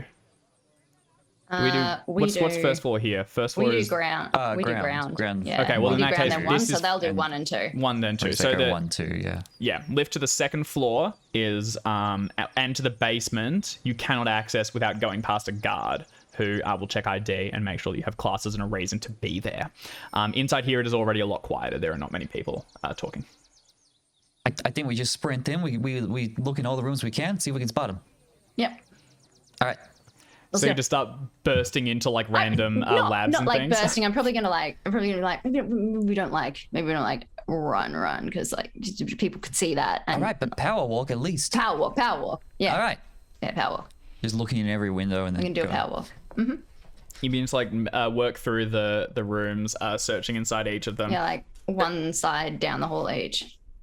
There's a couple kids. There's like one class which is running late. It's also only 3, so there probably still are some classes still held afterwards. So there's some professors beginning to just spin up the newest ones, but it's definitely the quieter end of the day. There's one room which looks like it's got a couple kids setting up like a game club or something in. That looks like a bit of fun. There's no immediate sign of either of the 2 people you are pursuing though, and it seems like they are not in any of the lecture halls around here. As you get towards the back, you notice the security guard, which is an older looking fellow in an oversized like uniform with a Miskatonic University badge on it, which has security written underneath. Doesn't have a gun or anything, but he does have a pretty hefty looking baton, just in case, and he's seated behind a desk like the king of the castle. Behind him is the lift to get down, and he has a very official looking clipboard. He is watching the 2 of you as you move down the hall, just like checking each room as you make your way. Cool. We get Okay. up to the end and we don't find them. We don't see them in any rooms. So okay, cool. Not in any of these ones, no. I am an engineering student, so Oh. Yeah. I might be on the clipboard. Oh, you 100% would be. You would. Are you a full-on engineering student? Yeah, you're right. Yeah. You She's- take she's classes. engineering. You take classes in the level below. You can absolutely. You can just go down there. Yeah, there's engineering, focusing on mechanical, but just gonna go up to security and be like, I go down. Chaz is helping me with some equipment Yeah. that's real heavy. So Is he a student here? yeah, Yeah. he's Want some doing ID? Yeah. Business. business. Business. Like good friend Do Chaz you- from business. Do you take any classes here, Mr. Dedrick? Or No, Chaz but, you is know. the only name I know yet. bit of extra credit ain't done anything any harm to no one, I reckon. I need help carrying stuff. It's all really heavy. Ms. Johnston, you know there's secure laboratories down there. This one can't get into any trouble. Oh, no. This is the laboratory, and nobody gets into trouble down there. It's... Who would? Okay, he takes Chaz's ID, which I imagine is sort of like bent over a little bit, like twisted from where you when you pick at it when you're bored. Joe, do you want to give me a persuasion roll to? Because he might recognize Chaz as womp womp. Not persuasive. She's very sweaty. As you say it, he's going to say, unfortunately, I need a professor to sign off on this. If you can go down and find your teacher, they can give you the go-ahead, and then you can bring him on down. But until then, Mr. Chaz, you got to stay up here. Would I know what labs are down there? Yeah, tons. You would have classes with a number of your engineering field. Additionally, you might you don't do geology, do you? No, but John did, and I would have talked to him a lot about it. Then you know the geology rooms are down there. And you remember before he went on the field trip, a lot of the organization and preparation was being held down there to plan everything. So this guy was like a staff member, like a full-on, or like a just Security. like The security guard. Yeah. He's not. I mean, he's staff in the security. He's not a professor or anything. All There right. are security members kind of scattered throughout the campus, keeping an eye on things, and there are night watchmen and stuff. I will keep my intimidation roll in my pocket for now. You reholster it. Like, I think we're just gonna kind of like exchange a look with Kat and just like, All right. Well, I mean, how long is this gonna take? Soon as you get a professor to tell me, you're through. Or a signed note. I mean, we can drop it in the way actually, back. you're right. I've got I can go down. We can do that in the way back up. That's not. Yeah, it's worth a shot. You know, I reckon I've got a note. Just forgot it. You've got And he's Katie's gonna- bag. Is kind of there's. I'm sure there's clocks on the walls and like there's, yeah. What time? Because Chaz knows that he's got his meeting with the dean of students soon. Outside on the in the quad, there's a large clock tower which strikes every quarter hour. It is the Copley Memorial Bell Tower. And it is the largest building on the south side of Arkham. Anyway, so outside you hear that go bong. So it's now quarter past. Maybe if we play really well this campaign, we'll get memorial bell towers. We'll all be dead. I know that there's like all of the official names, but one of those buildings does need to be renamed some kind of McCarthy I was gonna say Memorial. we need to just. You can have that in the back pocket. Whenever you want, you just go. That one's it. That one's McCarthy. I'm pretty sure I said that, like, because my family's mostly School of Medicine, which is why Seb is kind of a little bit of a... They don't use the word disappointment, but they sure as fuck show it. Wow. Yeah, there's just you know, the undertone of rich parents being like, we're not going to tell you you're wrong. We're just not thrilled. Yeah. So quickly, so probably something in that realm. One of those ones. Yep. So Chaz and Joe, you've been told he's not. Chaz isn't getting down. Joe, there's nothing stopping you. You can go right past him and go down. If you want. But Chaz can't get through unless you have a note. Sorry. It's gonna go down. So this is the laboratory's in the basement. That's right. Can I go to the second floor? Nope. You are not a Outrageous. I student. can't You get are in the not a elevator. student in this class. No, you are not. That's This guard takes his job outrageous. just. Sorry. All right, that's fine. That's fine. I'll wait outside. And I'm looking for the fire stairs. Probably on the outside of the building. Yeah, and it's not a bad thought. Fire is a security thing. Okay, so Joe, you go past. You will sign in to get inside. You've still got Katie's bag, and you go right past, and then get into the lift. I'll give Katie's bag to Chaz and be like, All right. Yeah. Just hurry back, all right? yeah. Okay, Joe darts across into the lift and begins to lower. Chaz, you get the bag and you walk backwards a little bit and then around, and then you're just sweeping for a fire exit or something. Fire stairs. It's gonna be fire stairs, right? That'd be fire stairs, maybe on the outside of the building. I remember we did a very interesting tour of, I think it was Chicago, where they talked about how bad fire safety was in the past and how there weren't stairs and people kept dying. Okay, I so it can't wasn't remember a what thing. year they started fixing that in though. I think we might be hard pressed. Yeah. Katie, where were you heading? You were heading to join the others, right? No, I was going to head back to the meeting. Oh, you were heading straight to the administration. Sorry. A ton of time, but if I conveniently pass by and spot this action, I'm very happy to be swept into it, especially if I realize my bag is gone and I have to go and try and find it. No, you won't. The administration's kind of the other direction, unfortunately. I'm perfectly happy to be waiting outside. I think that if there's sort of like a scene for it, I end up kind of without my stuff outside the office waiting. The only thing I've got with me, because I don't keep it in my bag, I keep it on me, is this tiny little glass bottle that I've got stoppered with the mineral inside it. And I'm kind of turning it over in my hands.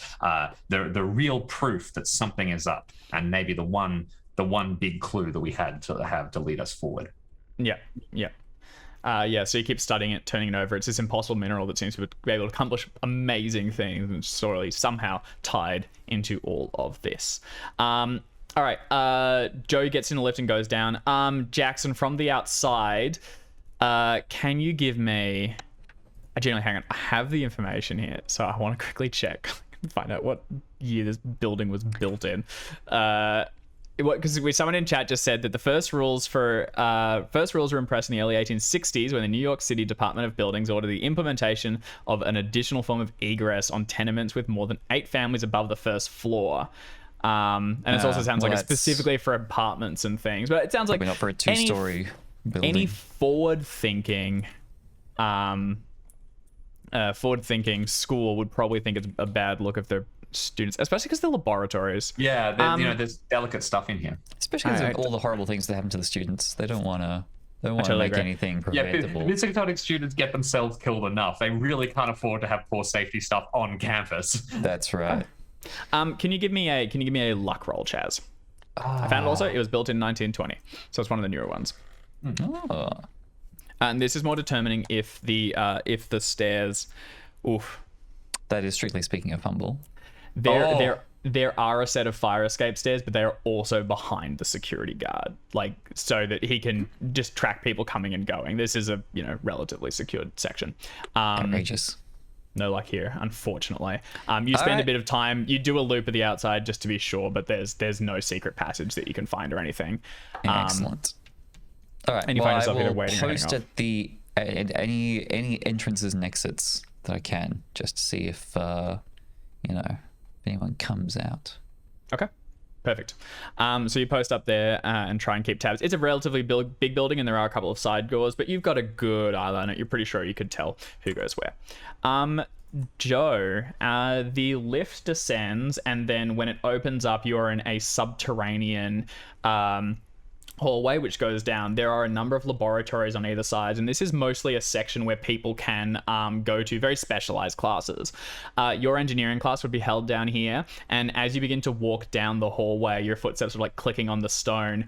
Towards your left, there is a section of carved out earth called the Cave, which was manually chipped away by engineering students and is basically the engineering clubhouse. And as an engineering student, you would have hung out there several times. It's got little chairs set aside and stuff, and it's all very very comfortable. We built a I cave. suppose. Of course we did.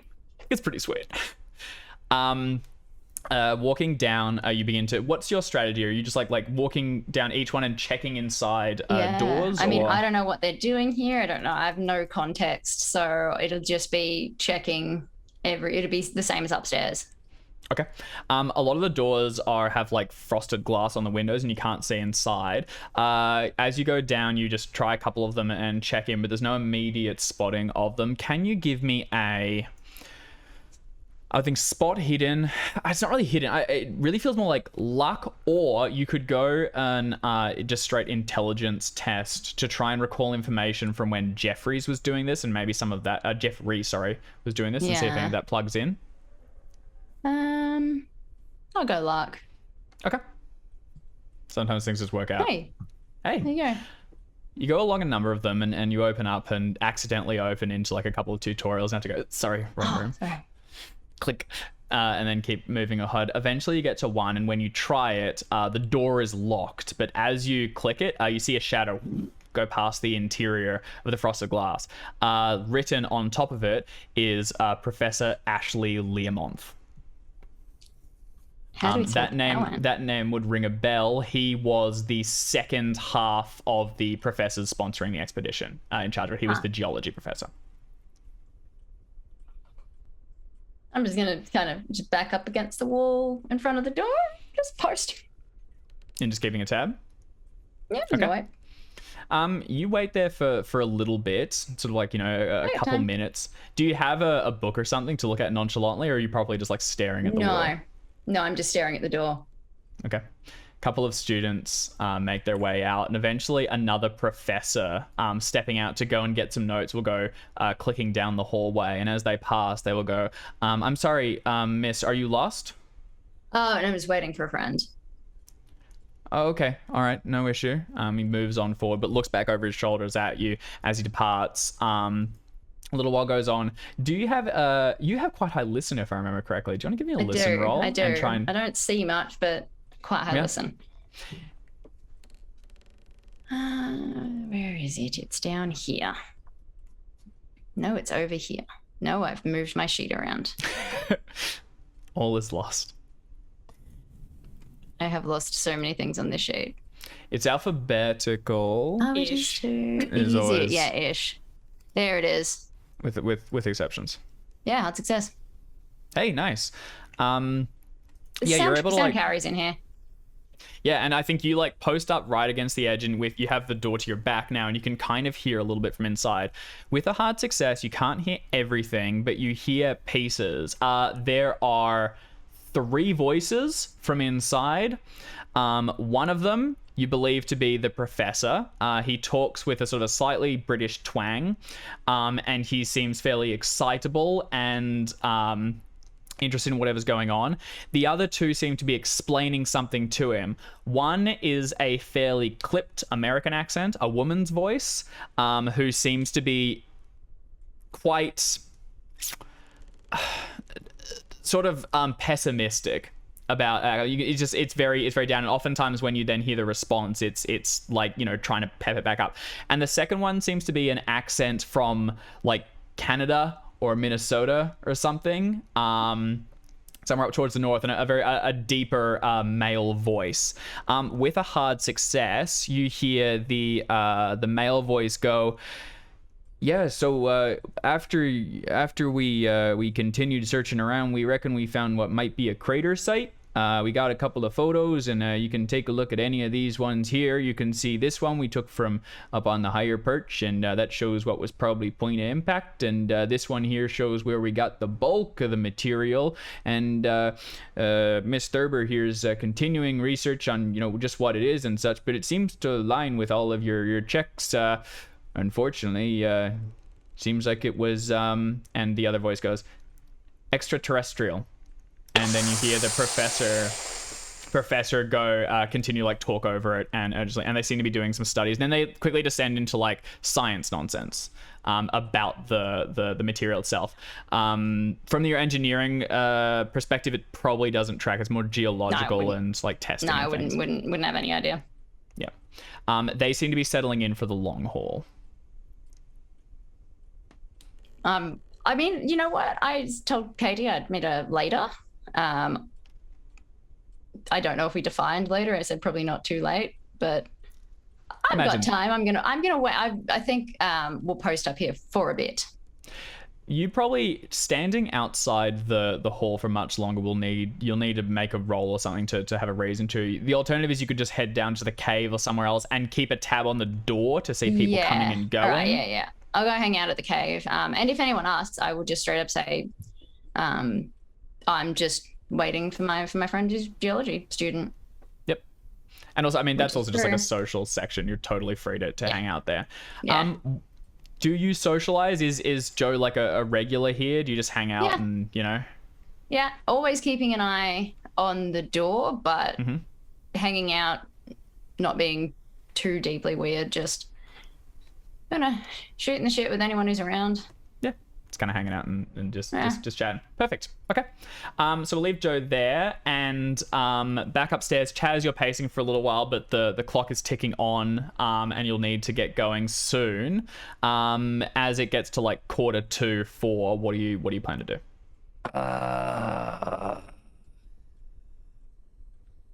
I'm gonna be in more shit than it's worth if I don't show up to the meeting. So I guess I'll have to go. Okay. You gather up your stuff and begin to make your way across the quad and towards it. Towards the administration building. Lastly, Seb, as you get to the Orne Library, you walk briskly up the stairs. This is like a 3-story marble Gothic building. It looks freaking sweet. And as you go into the main Seb entrance, feels right at home. it's regal. Inside the like huge wooden doors, which are kept open during the day, you can see busts of famous authors and figures on either side, and sleeping underneath a figure of like Shakespeare or someone is this huge black mastiff known as Napoleon, who sleeps during the day but is also known to he has quarters in the library, and the rumor on campus is that he's there to guard it during the night, and keep tabs on any students trying to sneak in and do pranks or steal books and things. Well, I would be aware that there is a mastiff named Napoleon that lives at, like, I am 100% great.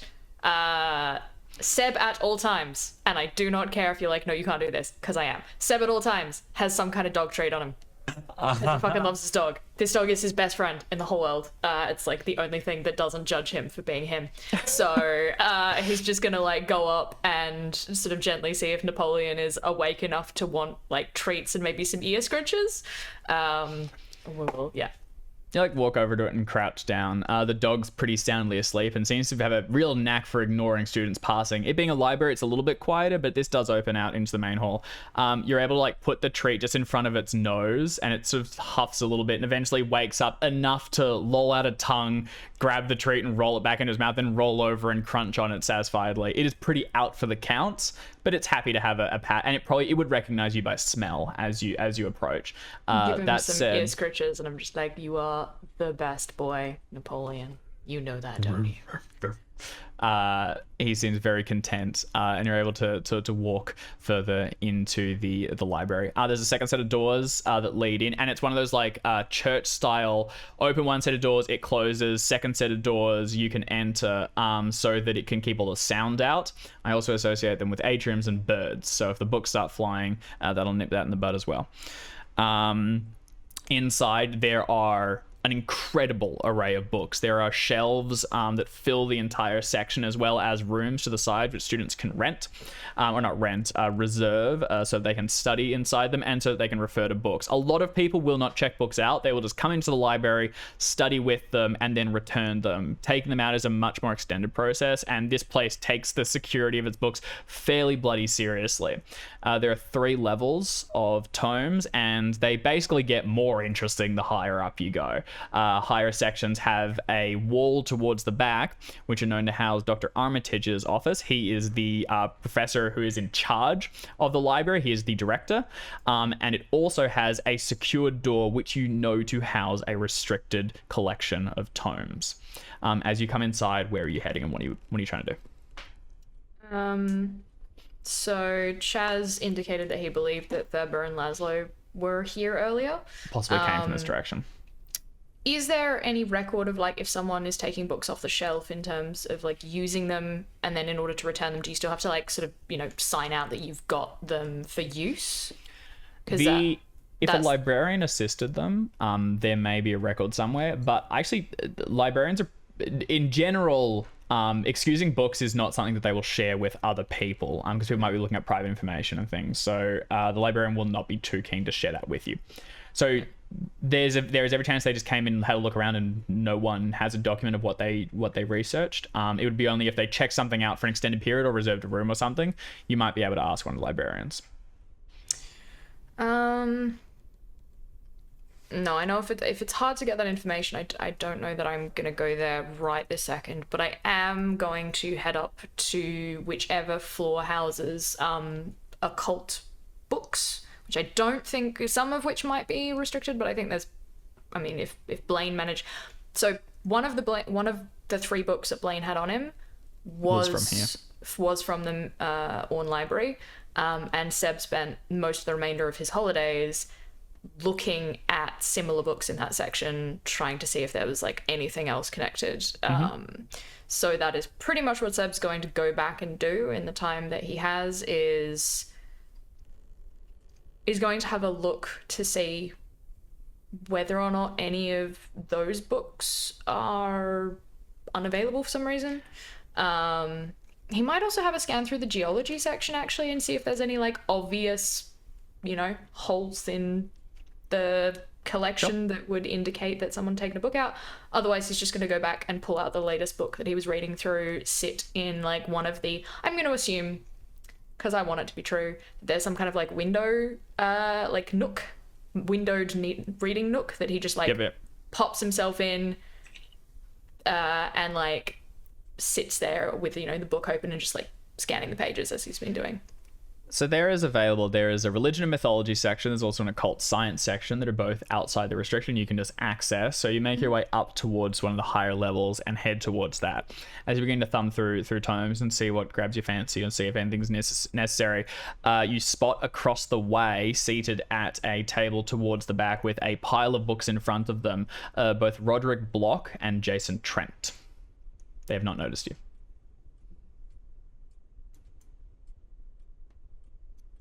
Can I see what books they have from where I am? Not easily. It's a stack of things, and there's also a couple of newspapers scattered out around them. Once again to describe, Roderick Block is a footballer. He's wearing like the jersey and everything in a very athletic build. His jersey is now currently draped over the back of his chair, and he's hunched over what looks like a newspaper and writing notes in a small journal. Jason Trent is this tiny little guy with big, thick glasses and like wet eyes behind them that blink unsteadily and survey the area around, and he seems to be muttering slightly under his breath as he thumbs through a large tome, occasionally licking his finger to turn another page, and then seeming to be like he's looking kind of bewildered and a little shocked at what he's reading. You could try a spot hidden from here to get a read on it, but really you'd probably have to approach to get too much information.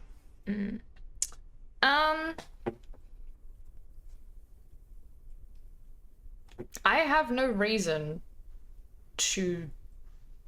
I have a small reason to maybe not trust these people, but I like Seb is. Do they seem to be acting out of character? You can make a psychology roll. Huzzah! Let's do that. Okay, so you're gonna try and get a read on them. Mm-hmm. What's that? Not noticeably. With a fail. They seem to be pretty in keeping. That's 9 points of luck, and I do have 82 points of luck.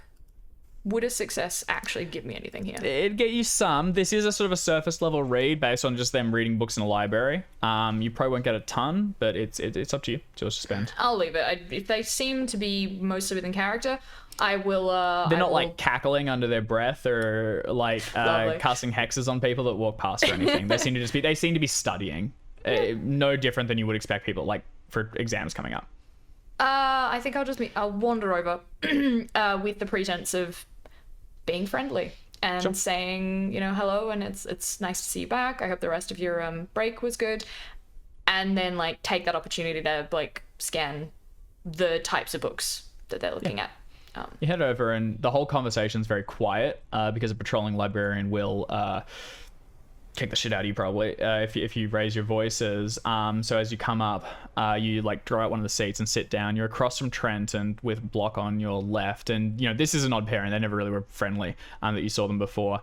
And when you talk, Trent starts and slams the book shut and flinches backwards. Block, looking down at the newspaper, seems to be pretty focused on it and takes a moment to look up at you and goes, McCarthy, and then goes back to looking through it.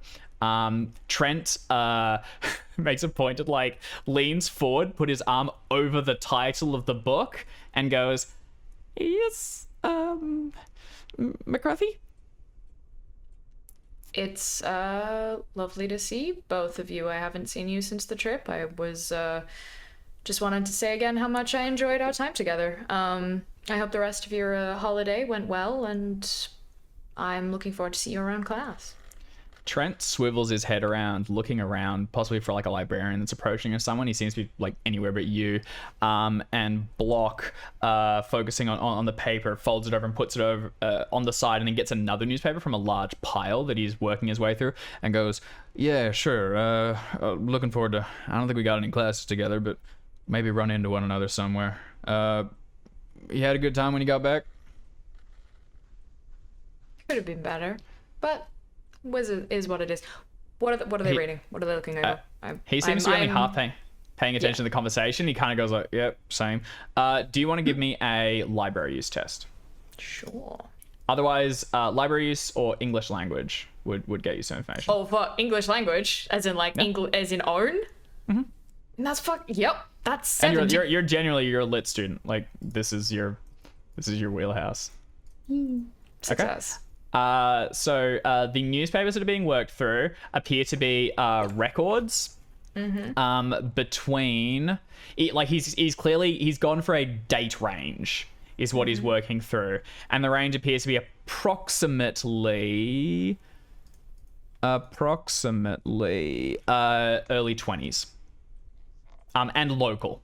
Or like New England area is what he's working through. But he's got a bunch of different records, and he's passing through them, clearly looking for something. Trent has a pile of books related to occult things, like local rumors and things, myths and stuff for the region. But the book that he's obscuring or trying to, you catch a picture of it. There is a red coat on it, and it appears to be early American colonial history. And that seems to be the one that he's kind of skewering. He's left all the like witchy shit pretty open. Whenever he gets a moment to, when you turn to talk to Block, he like stands up, scoots the book up, holds it to his chest so he can't see any closer, and goes, "No, sorry," and then scurries away, heading in another direction. Quick question. What do their voices sound like? Do you want to give me a listen roll? And what do you mean, like, or are you going for like psychology? Like, are they tense? No, I mean, do they have the immediacy, weird undertone of drone that we heard the last time we heard them speak? And I will give you 10 points of luck to succeed on that roll if I need to get anything at all. Yeah, so would it be listen or psychology then, based on that? I could say psychology. Sorry, listen for that one. Yeah, for what you described, that would be listen if it exists. I will give you 10 points of luck to succeed. Okay. I want to know. You confirm there is no droning sound. Well, delightful. Talk to Block. He goes, as the time clicks past and you're getting close to your meeting that you need to head up for, you will notice one more thing with that listen roll. Trent is long gone by this point. Now that he goes, he spoke very softly like he always had, but his accent was a little different. He's always had an American accent. There was a twang there, as if he'd studied abroad in England or something. It was a little Englishness in it. Maybe spent the intervening period in jolly old London. How he got to London and back again within like 2 fucking weeks. I'll never know. Given that is, I feel like that is still a boat ride for a lot of people. It's not possible. No. There's no real way that he could have done that. No, as someone who has family who travelled from the UK to Australia in the 70s on a boat. Yeah, it took a while. Yeah. You also have never really spoken to Trent too closely, so it's a bit like you're not really sure. But it just sounded a little weird. With that, you'll need to head off and rejoin the I'll others. Excuse myself. Say it was lovely to see you, Mr. Block. Sure. Yeah. Good luck with the game. Upcoming season. Yep. You too. And then he keeps reading. That is enough information for me to check out all of those newspapers and all of those books. So you can check it out later. Perfect. All right. The Chaz, Seven, Katie all gather in front of the administration building. Is that my book bag? Oh, yeah, you can have it, I guess. Oh, got bumped. So, I didn't find them. Maybe Joe did. She went down to the basement of the science building, didn't come back up to let me in. Science Take of building. that what you will. Oh, I might be able to go down and find her if this doesn't take too long. I take geology, so maybe I can get down. Yeah. You would be able to. All right, let's get this over with then. Okay. Oh God, I hope we don't get in trouble. I will. I will walk up at this point and say, Miss Wilkes, we are already very in trouble. Yeah, it's all uphill from here. Yeah, Or we get guess. expelled. Shall we? As long as Violet doesn't, maybe I can take her place. I will just stride on past these two without really, like, say, acknowledging, but Yeah, not and really then heading stopping. in. Identical twin nonsense. All right, cool. Inside the building, it is very busy.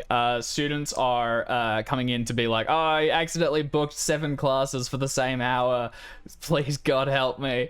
Or, it turns out none of this gets me the degree I wanted, so can I please swap? As they just go That is through, and you can see rude. this, like, horde of clerks going there and stamping things and making amendments and shifting people between classes and overseeing all of this. They like mill around, and eventually you make your way through towards the head of this whole section, Miss Ruth Ellen Whitby, a young woman very much running this like an orchestra. She sends papers to this person, she makes sure that student goes to the back of the line, and zip, zip, zap, and eventually they will point you towards a set of stairs and tell you, yep, go right up ahead. The Dean Bricknell is on the 3rd floor, and you can speak with him there. The only other thing is that as you make your way up the stairs are like a, what's it called, where they're on 2 different sides and they sort of sweep up round to the side and go up to the 2nd level. In that vacuum between, there is a large glass enclosure in which is a single, rather bewildered looking badger, who has like a little nest towards the side, and it moves back and forth through it. And this is This is Misky. eminable Misky of the class mascot, The school mascot latest rather. one. The latest in a long line current of Misky. Miskies. The current That's right. Misky. The reigning Misky. Although also I'm kinda- sure if we look into the lore, no one can quite remember when like the last time Misky was replaced. And, Yeah. secretly, dun dun.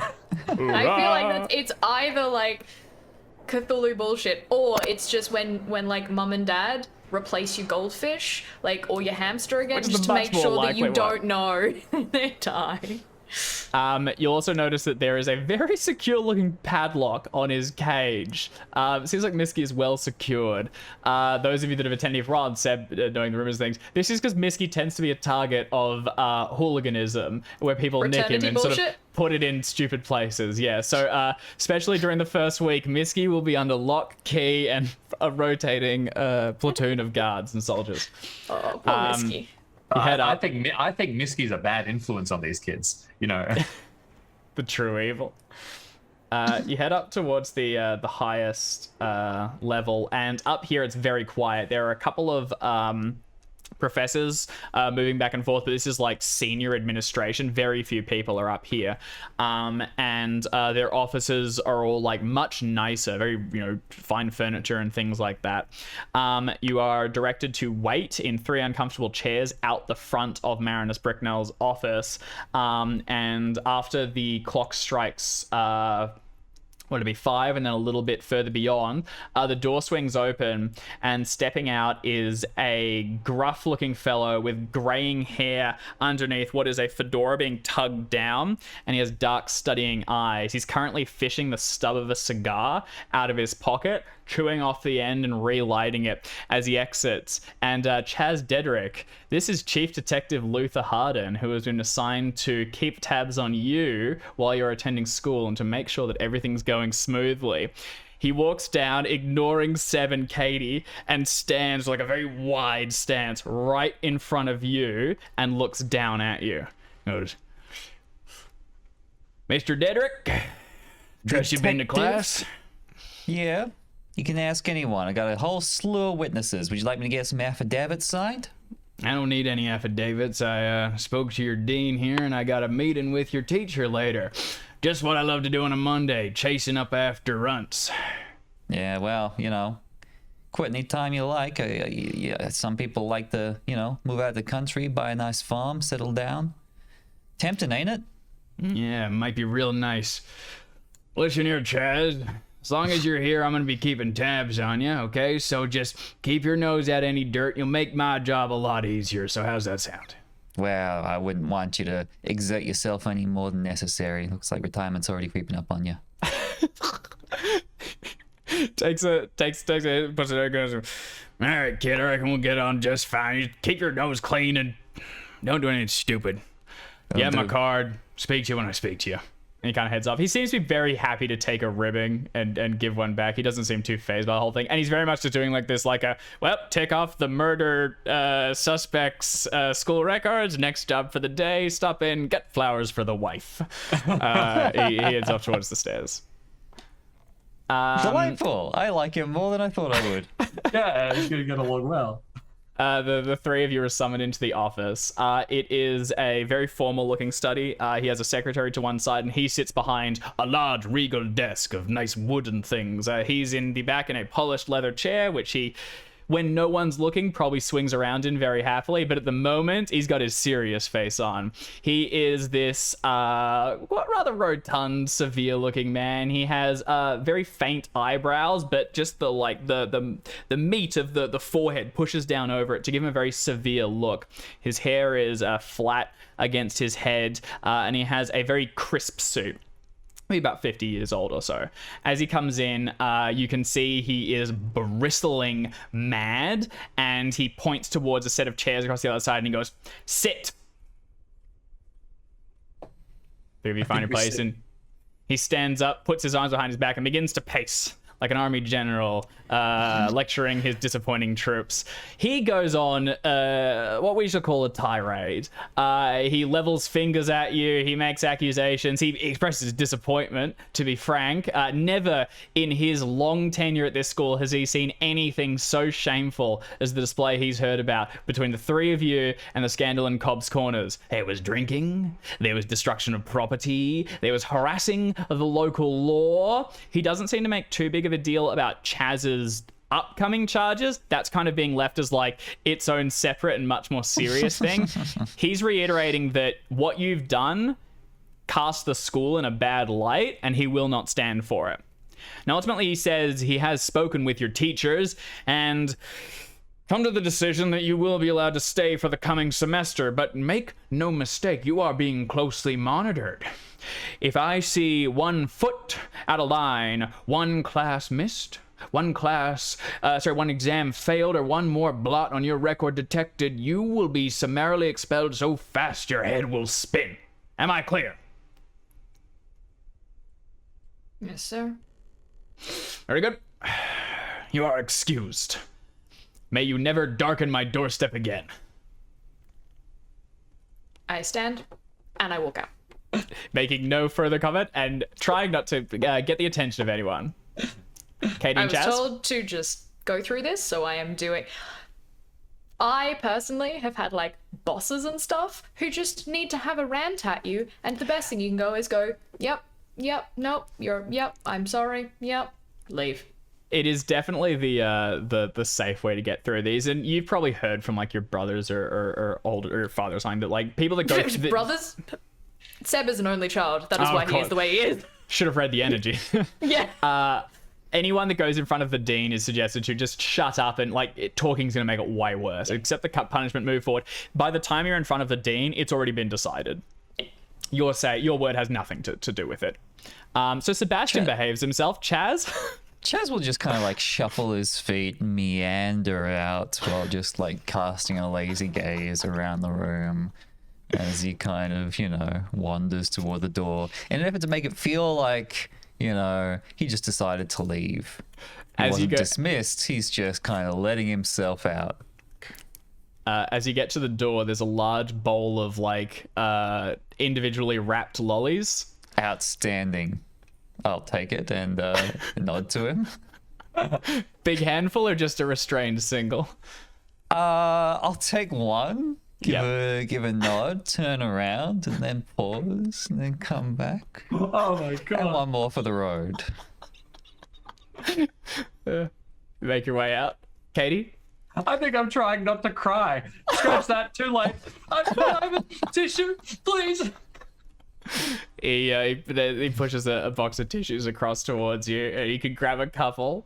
I take I take a big handful, yeah, I'll make my way out with lots of sniveling and apologies. And this is just terrible. It was the first time I'd drunk in my life, and I got caught. All the after school specials were right. Have you ever been yelled at before, Katie? Have you ever been in trouble with a teacher? Not with a teacher. No, I think. Let alone a dean. This is awful. This is a new experience for me, and I don't like it just one bit. Oof. Yep. You know what? I probably think they're right. Even though, there was all the murders here and, all the terrible things. We were drinking. We deserve this.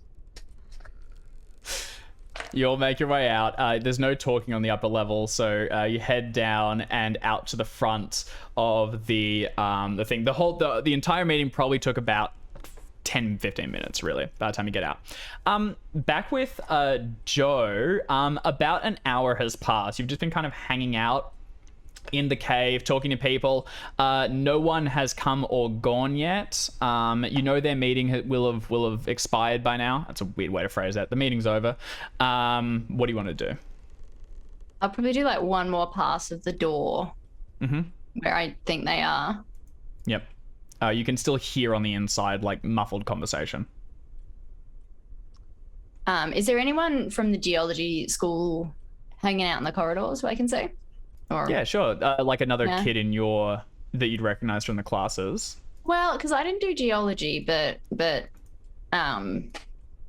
because the other three have said that these two were on the trip with them and haven't been seen since, and now they're back. If there's anybody from Jeffrey's class who I can kind of flag down and be like, hey, have you seen Jeffries? Have you seen John Jeffries? I haven't been able to catch him since, all day. I will say Jeffrey went missing over a year ago. He was on the first one, so they would be very confused if they saw him. Okay, but you could so he went missing in the first one, and in then, the first batch. That's right. Yeah. Well, in that case, it probably just kind of I'd give up after a point and then go find him, go for a wander back towards kind of the main buildings, because we did not specify a time or place to talk. That's right. There's probably like default places like under the clock tower and stuff where kids just kind of lounge about and do stuff. So Melbourne, under the clock. Under the clocks, clock. yeah. I mean, harassed. So you make your way back up the lift past the security guard, who just like once you recognize you, just gives you a nod and you're free to move past, out onto the quad. And in the coming very short period, the four of you will all reconvene underneath the clock tower as it chimes 6 or thereabouts, 5:30 maybe. Chimes 5:30. What do you guys want to do? Well, one, I hate to be a pain in the ass, but I was not around for the conversation about meeting later. So I imagine they would just, we're gonna go meet Joe now. Do you want to come? Yeah, we can. Unless there's a reason they would avoid it. In the hallway before we leave the dean's office. Can we quickly catch you up to speed, or are you like tearing out? I think Seb is really not that fucking interested in this, so he is going to leave unless someone gives him a good reason to stay. I think Katie still assumes that you're trying to sort of like be secretive about it all. So yeah, it's still, there's no talking here, but I think that she'll probably hasten towards you and like just whisper the meeting points or something. Joe went after them. We're gonna meet here if you wanna be there. Joe might have caught Laszlo and Clarissa. Don't you want to know what they were up to? I assume they would be filling in one of the professors on what happened, what they found on the trip. Yeah, but don't you think it's a little weird? They just showed up and now they're being all buddy-buddy? Not to mention the voices we heard coming out of the church on that night. Like, that's not right. We need to know if they're all right. Oh, I definitely remember hearing some odd noises in a cacophonous wind, but I wouldn't necessarily put it down to voices, Chaz. Come on, McCarthy, don't be like that. You heard as much as we heard. Something's not right with them. If we need to find proof to prove it to you too, we can do that. But I know what I saw and I know what I heard, and we've got the figures, we've got photo, it has to be real. I have a reputation to uphold. Good evening. Okay. In what direction are you heading? What time is it? Fine. 5:15? I would either be meeting some of my acquaintances at, like, the whatever, like, cafe or restaurant-y kind of thing spa? for dinner. Yeah, the spa. Go to the spa for, Shall we towel off, gentlemen? Yeah, makes sense. No, honestly, Seb's going off to a social engagement. He's just going back to doing what he did before everything happened. So that, and then you will, if you want to know where he's going to be for the rest of the evening, after that he will head back to his dormitory, and he will open up the books and spend a few hours. Okay. So yeah, you're kind of just keeping up social engagements. You go as you head off away from them, you see someone you kind of know, but you know they're a member of, they've done very well. So you walk up to them and you say, hi, hey, do you want to, let's, like, we don't really know each other that well, do you want to get a coffee or something? And then you guys go up and you're keeping up your credit rating basically, and making a name for yourself. Seb, you will quickly find that your name and Chaz and Katie's, it's not mud, but it's been definitely reduced. The recent events are not, rumors are already around about, these three came back, they got kicked off the expedition and they had to come back early. Apparently one of them has murder charges leveled against them. That's pretty exciting. And also they know that, you guys are on pretty thin ice. So you you find yourself, it's an uphill battle. Do you want to give me a charm roll or something to try and start, sowing your own rumors? Sure. Bring Or out I should say power into the facts. Dun dun. Was that, like, do you want power instead of charm? No. This is charm. This is talking to people and getting ahead of it. What are you telling folks?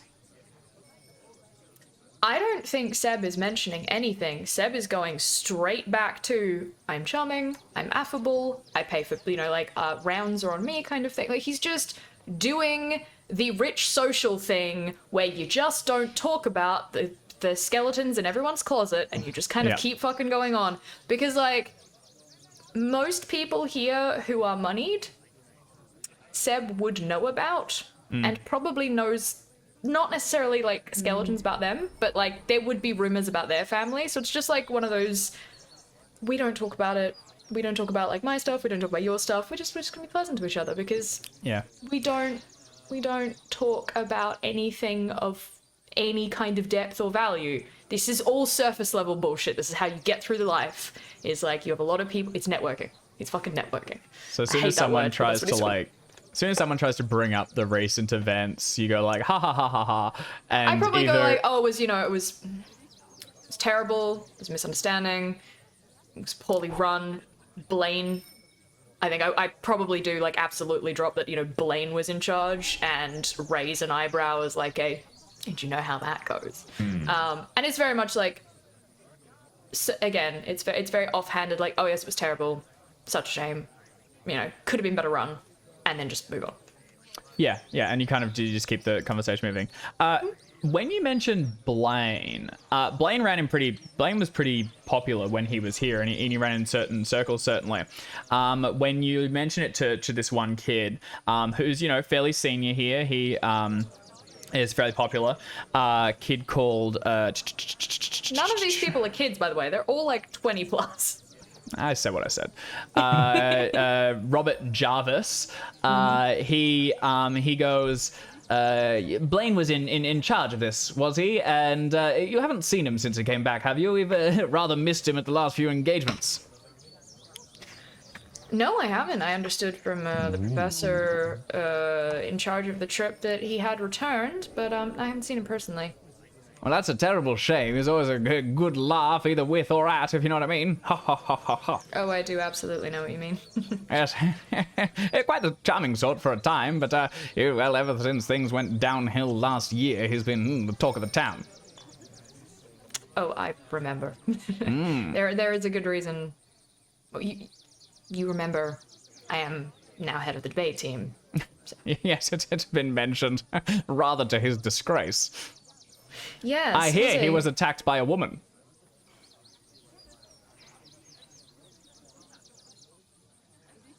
I had not heard that. quite the mark against him, but apparently she's got a powerful right. That would not surprise me. He is a difficult man to pin down. Oh well, if you do see him, McCarthy, send him our way. We rather miss him at functions and things. And if you're ever interested in, you've already taken one of his seats. If you'd like another, the Delta Phi fraternity is rushing currently. And if you're ever interested in getting that badge up on the wall, give us a call. I will indeed, Jarvis. It is delightful as always to catch up with you. Ah, yes. He wheels about and he charges off into the distance. Awesome. Okay, so you're socializing, talking to people. Delta Phi? Delta Phi, yeah. Oh my god, I love them. I think they're wankers. I love every single one of them. Yes. You're pretty sure he's faking his accent. All right, so Seb goes to like some social events and things. When Chaz, Katie, and Joe, you all meet up under the clock. It's like fall now, so it'd still be daylight for another hour or two. You think about like dinner and what else you want to do? I'll leave it in your hands. I'm always thinking about dinner. Yeah, that's just life, isn't it? Yeah. So, Joe, you didn't find the professor to write a note for me or nothing, huh? No. Too difficult. Yeah. None of my Must be really hard to professors were find a down there. professor in the No, middle of none of class. them are down there. Hey, I did overhear a bit of chatter, Yeah. which you might be interested in. We should talk about all of it, but like Seb was saying, he is not safe. Maybe we head into Arkham. We can all get They dinner. found a crater site where they got the bulk of the material, and after researching it, they found out. And she's gonna be like getting close. Make sure nobody's listening. He says really quietly, extraterrestrial. I think this is so juicy. It's caution to the winds. I think we just start unloading information. Well, no, hold on, wait. You gotta dial down the science talk for some people amongst us. Alien. It means alien. Oh, Like from does it? France? No, like extraterrestrial as in not on our Earth. And look, that makes sense. And in frantic quick beats, can we unload all of our information onto Joe? Sort of. It's just Everything from what? From the charts where we have the records of the extra deaths in Cobb's Corners to the strange stuff with people's blood being replaced by pig blood to all of the weird behavior by the wizard to the attack to the pictograms, the actual photograph of something flying through the sky. We've got the mineral that doesn't match any mineral that could possibly be on Earth and that is weird. We've got the conspiracy with oil and gas. We've got all of this, and it's all meticulously logged and da-da-da-da-da. We hit all of it, muttering as the sun slowly goes down. Don't forget your sleepwalking episode. Yes, my sleepwalking episode where I saw a monster. Did you say wizard? Wizard. Yeah, he tried to wizard Chaz's leg. It's true. And then framed me for murder. All right, I'm out. You guys are full of What? shit. And then she's gonna get up and leave. It's not a lie. I've got the mineral. I've got proof. Katie was the one who found it. She should get the credit for the alien rock. Alien rock. Yep, awesome. We can. Gotcha. Alien rock. Rock on. Is Joe just leaving and walking off? What? I'm like, but you saw the graphs. I have graphs. As I'm trying to like, but I don't think it's good Scurry enough. after. It's not solid. It's just like, that's mad. Nope. Holy shit. And I kind of turned to Chaz. I think, why does anyone believe us? Beats me, Katie. Beats me. Is there an opportunity at some point in the evening for Seb to go and find Miss Johnson? Yeah, definitely. Yeah. If you go to dinner at any point, I cannot stress enough how huge Jo is. She takes twice as long to eat as anybody else, just sheer volume. I don't know that I would like, because I would have eaten with other people and probably not in a mess hall. Yes. But definitely spots Miss Johnson leaving, the mess hall later on. Yeah, she's got 2 apples for the road. And we'll She's still going.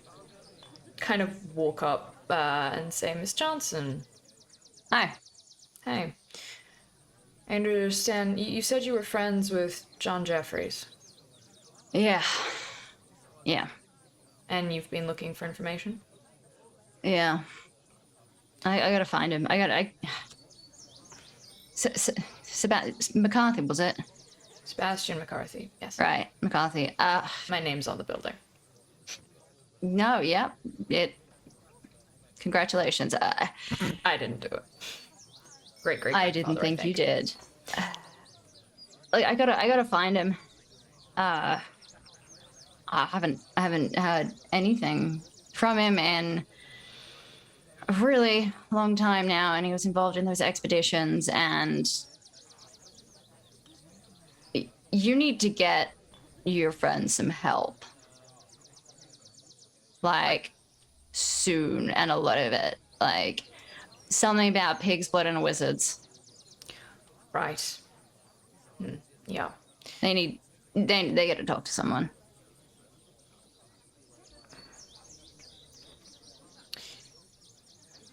What do you know about...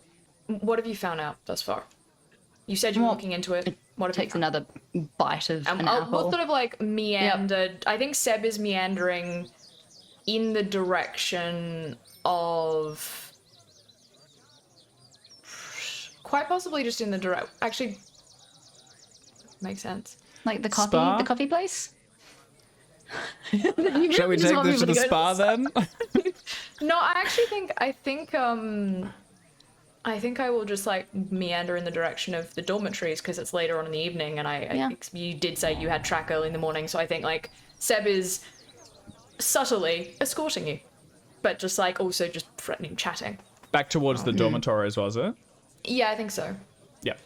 That seems like that circuitously, but that's sort of where eventually I assume we're heading. But yeah, what have you found out about John Jeffries thus far? Well, this is the thing. This is nothing. Just nothing. Just nothing. Nothing. I was looking at newspapers and so I found the picture of Chaz and John. But other than that, nothing.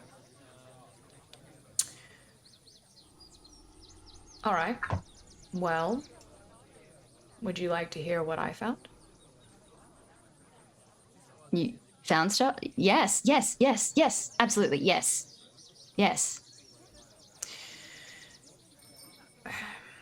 Cobb's Corners, historically, was a town built somewhere that nothing grew. It was barren. And it was a site of a great massacre. If you go back to the Native Americans. And then colonialist settlers came and decided to try and make a living. They found it very hard.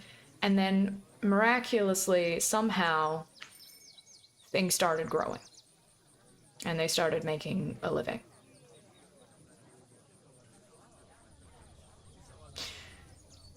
There are plenty of folk stories about people making agreements with nature. About, feeding the earth so the earth feeds you. Now, I don't know how much truth is in any of this. Right. Call me a skeptic. But Cobb's Corners does have an awful lot of accidents that happen. I did notice that when I was reading all the old papers. They're just... A lot of people falling, a lot of people hitting pitchforks or getting decapitated by a, stray scythe. Something just odd. But they all tend to result in a fair amount of blood being spilled. Which is bizarre. In addition to that, we were told to go and find a mineral that didn't exist. And, Blaine spent a lot of time pretending to be much drunker than he would have, and not in the house we were staying in. The farmhouse we were staying in was owned by a man called James McLaren, and his wife, Anne McLaren, had died of an accident quite a while back, except that we found a letter in his car, which seemed very much like she wasn't expecting to do anything particularly dangerous on the day she died. In addition, James McLaren decided that he didn't like students being in his accommodation, so he tried to attack us. Chaz rendered him unconscious, and then we were later informed that through punching the man, Chaz had somehow slit his throat. Which, is an odd thing to level at a bunch of students on a university expedition who'd just been attacked. What does this have to do with John? I'm explaining the context so you don't think that this is... You understand that this place is abnormal. Yeah. Oh, Even in the natural sense of abnormality, it is not a normal place. mineral, right? You had told the others, which is when they launched into all the crazy. Mm-hmm. The two students who came back, I heard them talking to their professors. They found a crater, which was the point of impact, and the bulk of the material was from there, and it seems to be extraterrestrial, which Katie informed us it means alien. That it does. That doesn't seem right. This It is bullshit, odd. right? I mean, we did not find a crater, as far as I understand. There was a small amount of archaeological digging happening in a wet field, from what I remember, halfway up a mountain. There wasn't any craters discovered in the 3 days we were there, and I highly doubt they managed to find something a single extra day longer, given that all of the students that you have seen come back outside of the three of us and Mr. Higgins were lost in a rather violent storm the night that we left. And when I say they were lost in it, I do mean that somehow a storm that took down trees, half a dozen students stood outside in and were fine.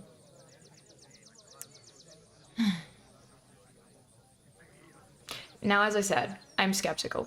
I don't necessarily believe this has got anything to do with aliens or demons or anything like that. All I know is that there are a bunch of students wandering around the campus now who seem to know a lot more about Cobb's Corners than seems reasonable or likely, based on how long they were there. Well, I don't alien, right? But the professor didn't contradict them as I far as highly I doubt could it, tell. given he is in the pocket of Federation Oil and Chemical, which is another thing that's on my radar. Right. Regardless, if you want to find out what happened to John Jeffries, I do. I have to. then working with Dedrick and Miss Wilkes, while I agree will be taxing, is probably the best bet you have. What about you? You're looking into this, right?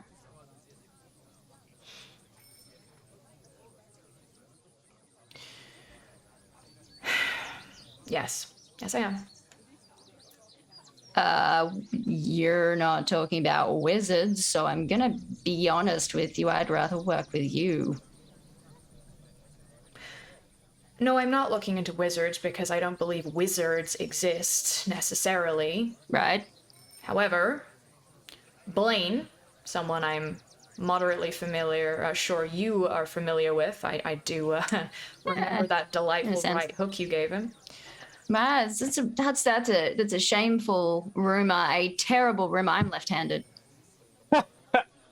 I assume that's why you hit him with your right then, so he didn't see it coming.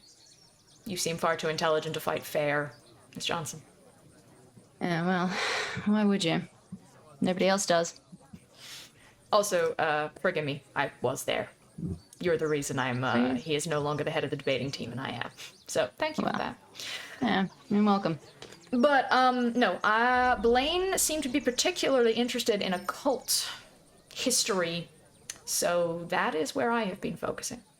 So, no, I do not believe in wizards, but you are going to be working with someone who is currently investigating the occult, however you take that. All right. Sure. I don't promise that any of this is sane, but it's the best we've got. Sure, whatever. I'm in, I guess. Fine. Get to the dormitory and say, well, it's lovely to talk to you, Miss Johnson. Uh-huh. See you in the morning. All right. Head inside. She's just gonna... Looking like she's got a headache. Head to... I think if you look like the you've got a door, headache, yeah. so it's just gonna be like, that's normal.